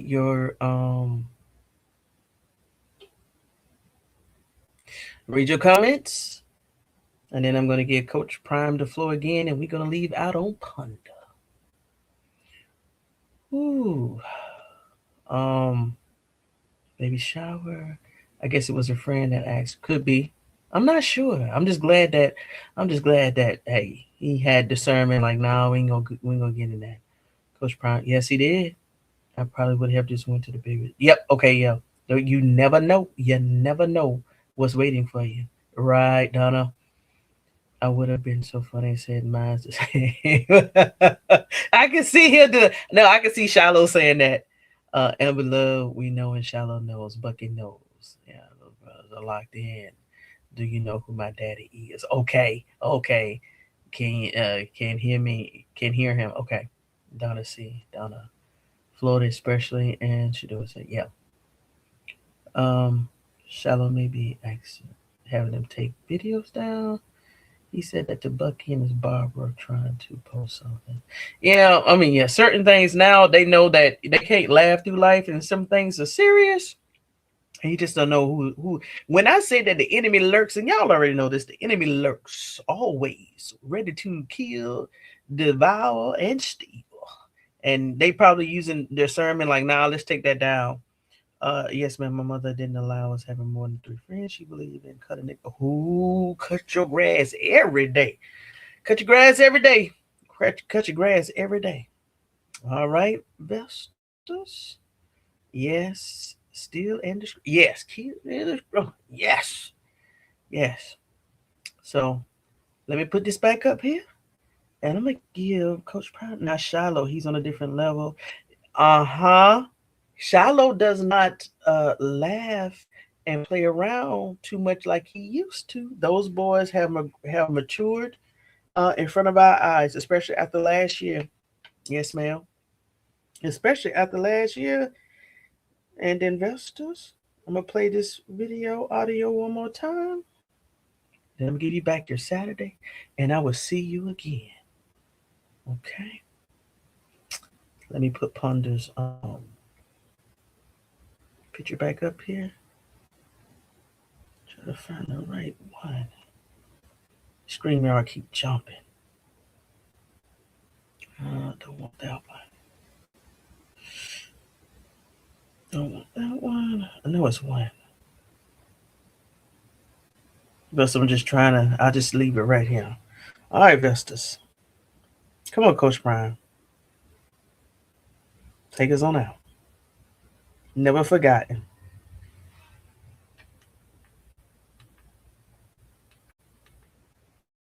Somewhere I don't feel right following the family. Please understand how much you inspired me, encouraged me, motivated me, and taught me some things as a family. You gave me life this week. Thank you, CU. Thank you, CU. Thank you, CU, for being here and having our back. I'm going to be brief. Mom, you told me a story, hated me, and taught me some things as a family. Gave me life this week. Thank you, CU.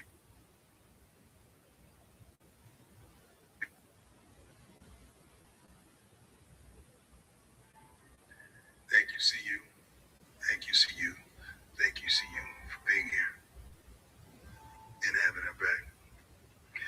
I'm going to be brief.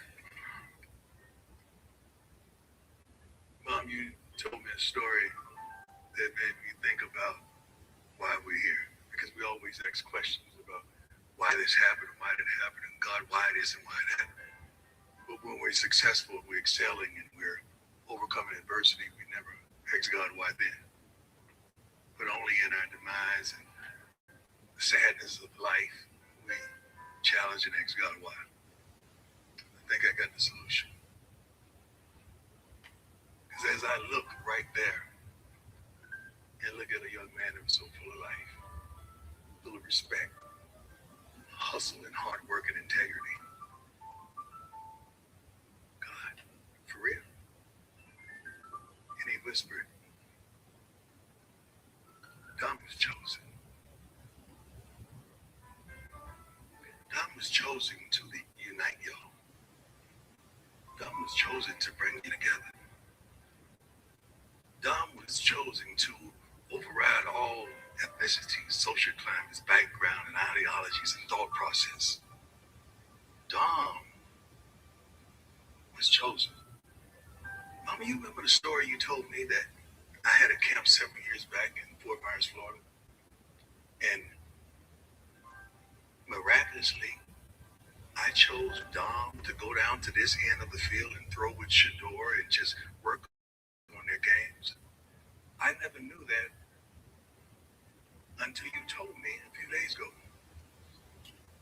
Dom was chosen. That's why we're here. Who else? Who else represents God's kingdom like Dom? Always smiling, always happy, always loving, caring, and was one of the toughest workers. How else could a walk-on quarterback lead the quarterback room? Because Dom was chosen. So let's celebrate it. Let's love the moments. And let's forgo the thought processes of the departure. Let's focus on the chosen one, in which he is. I will always love him. I will always acknowledge him in some form or fashion. I would always allow people to understand what type of young man he was. And the only darn thing that I have regret for is that when you sent us a boy,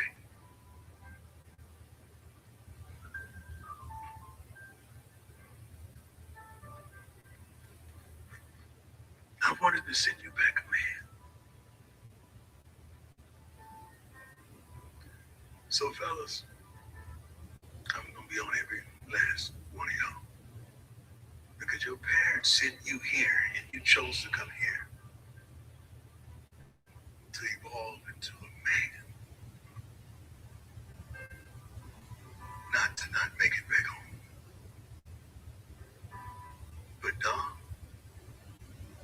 was chosen. God bless you.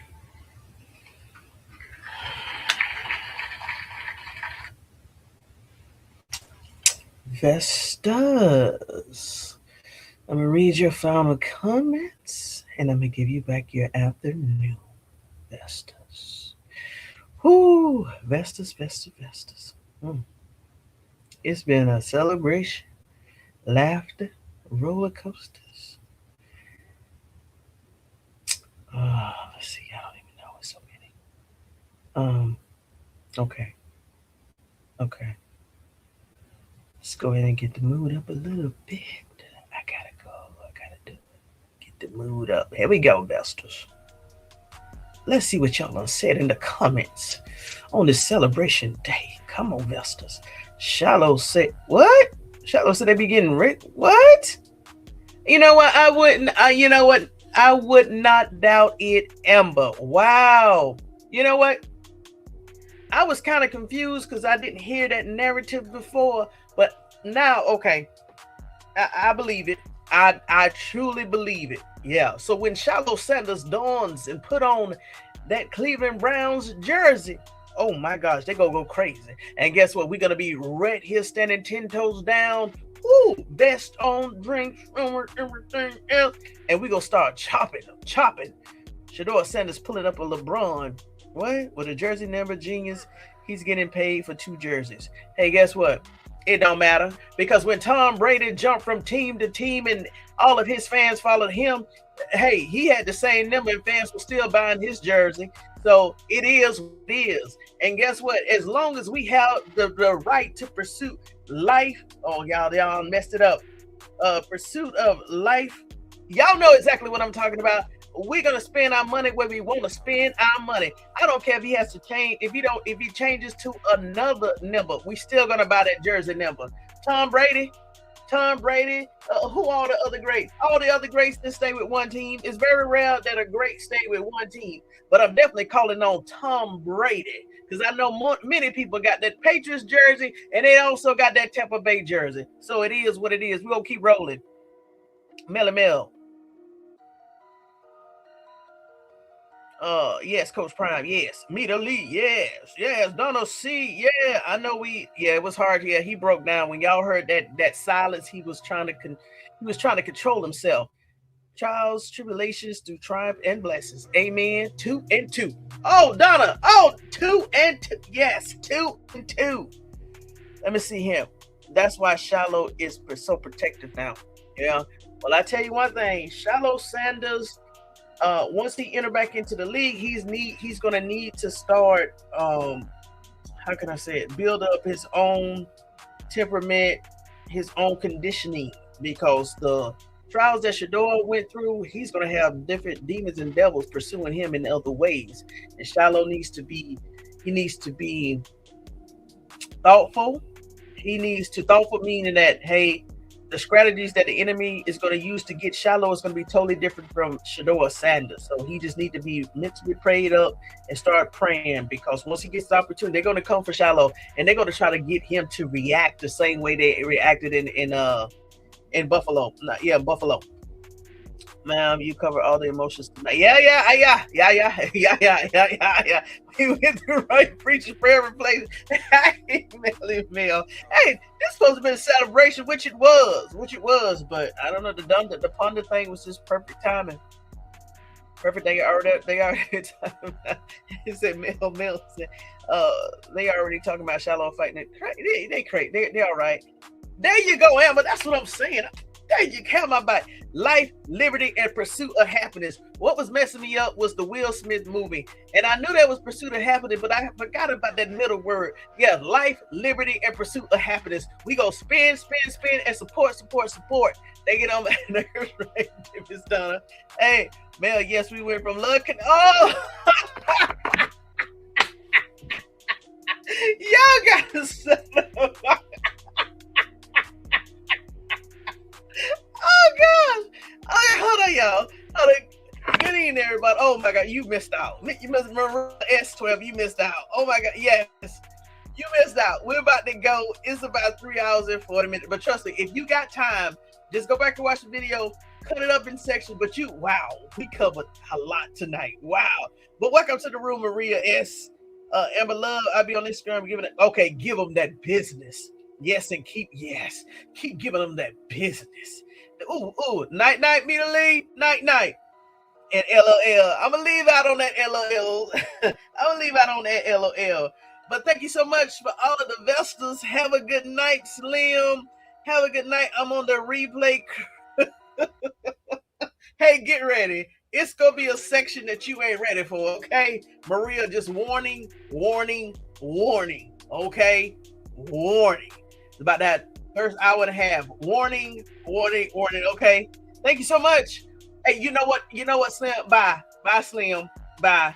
Everybody, good night. Love, pieces, and blessings. Cover yourself. I love you. So until next time, make sure you, y'all mess me up. Make sure you get your notes, your drink, and your vest, because we stay vested up over here. And I will see you next time. Thank you. You know what?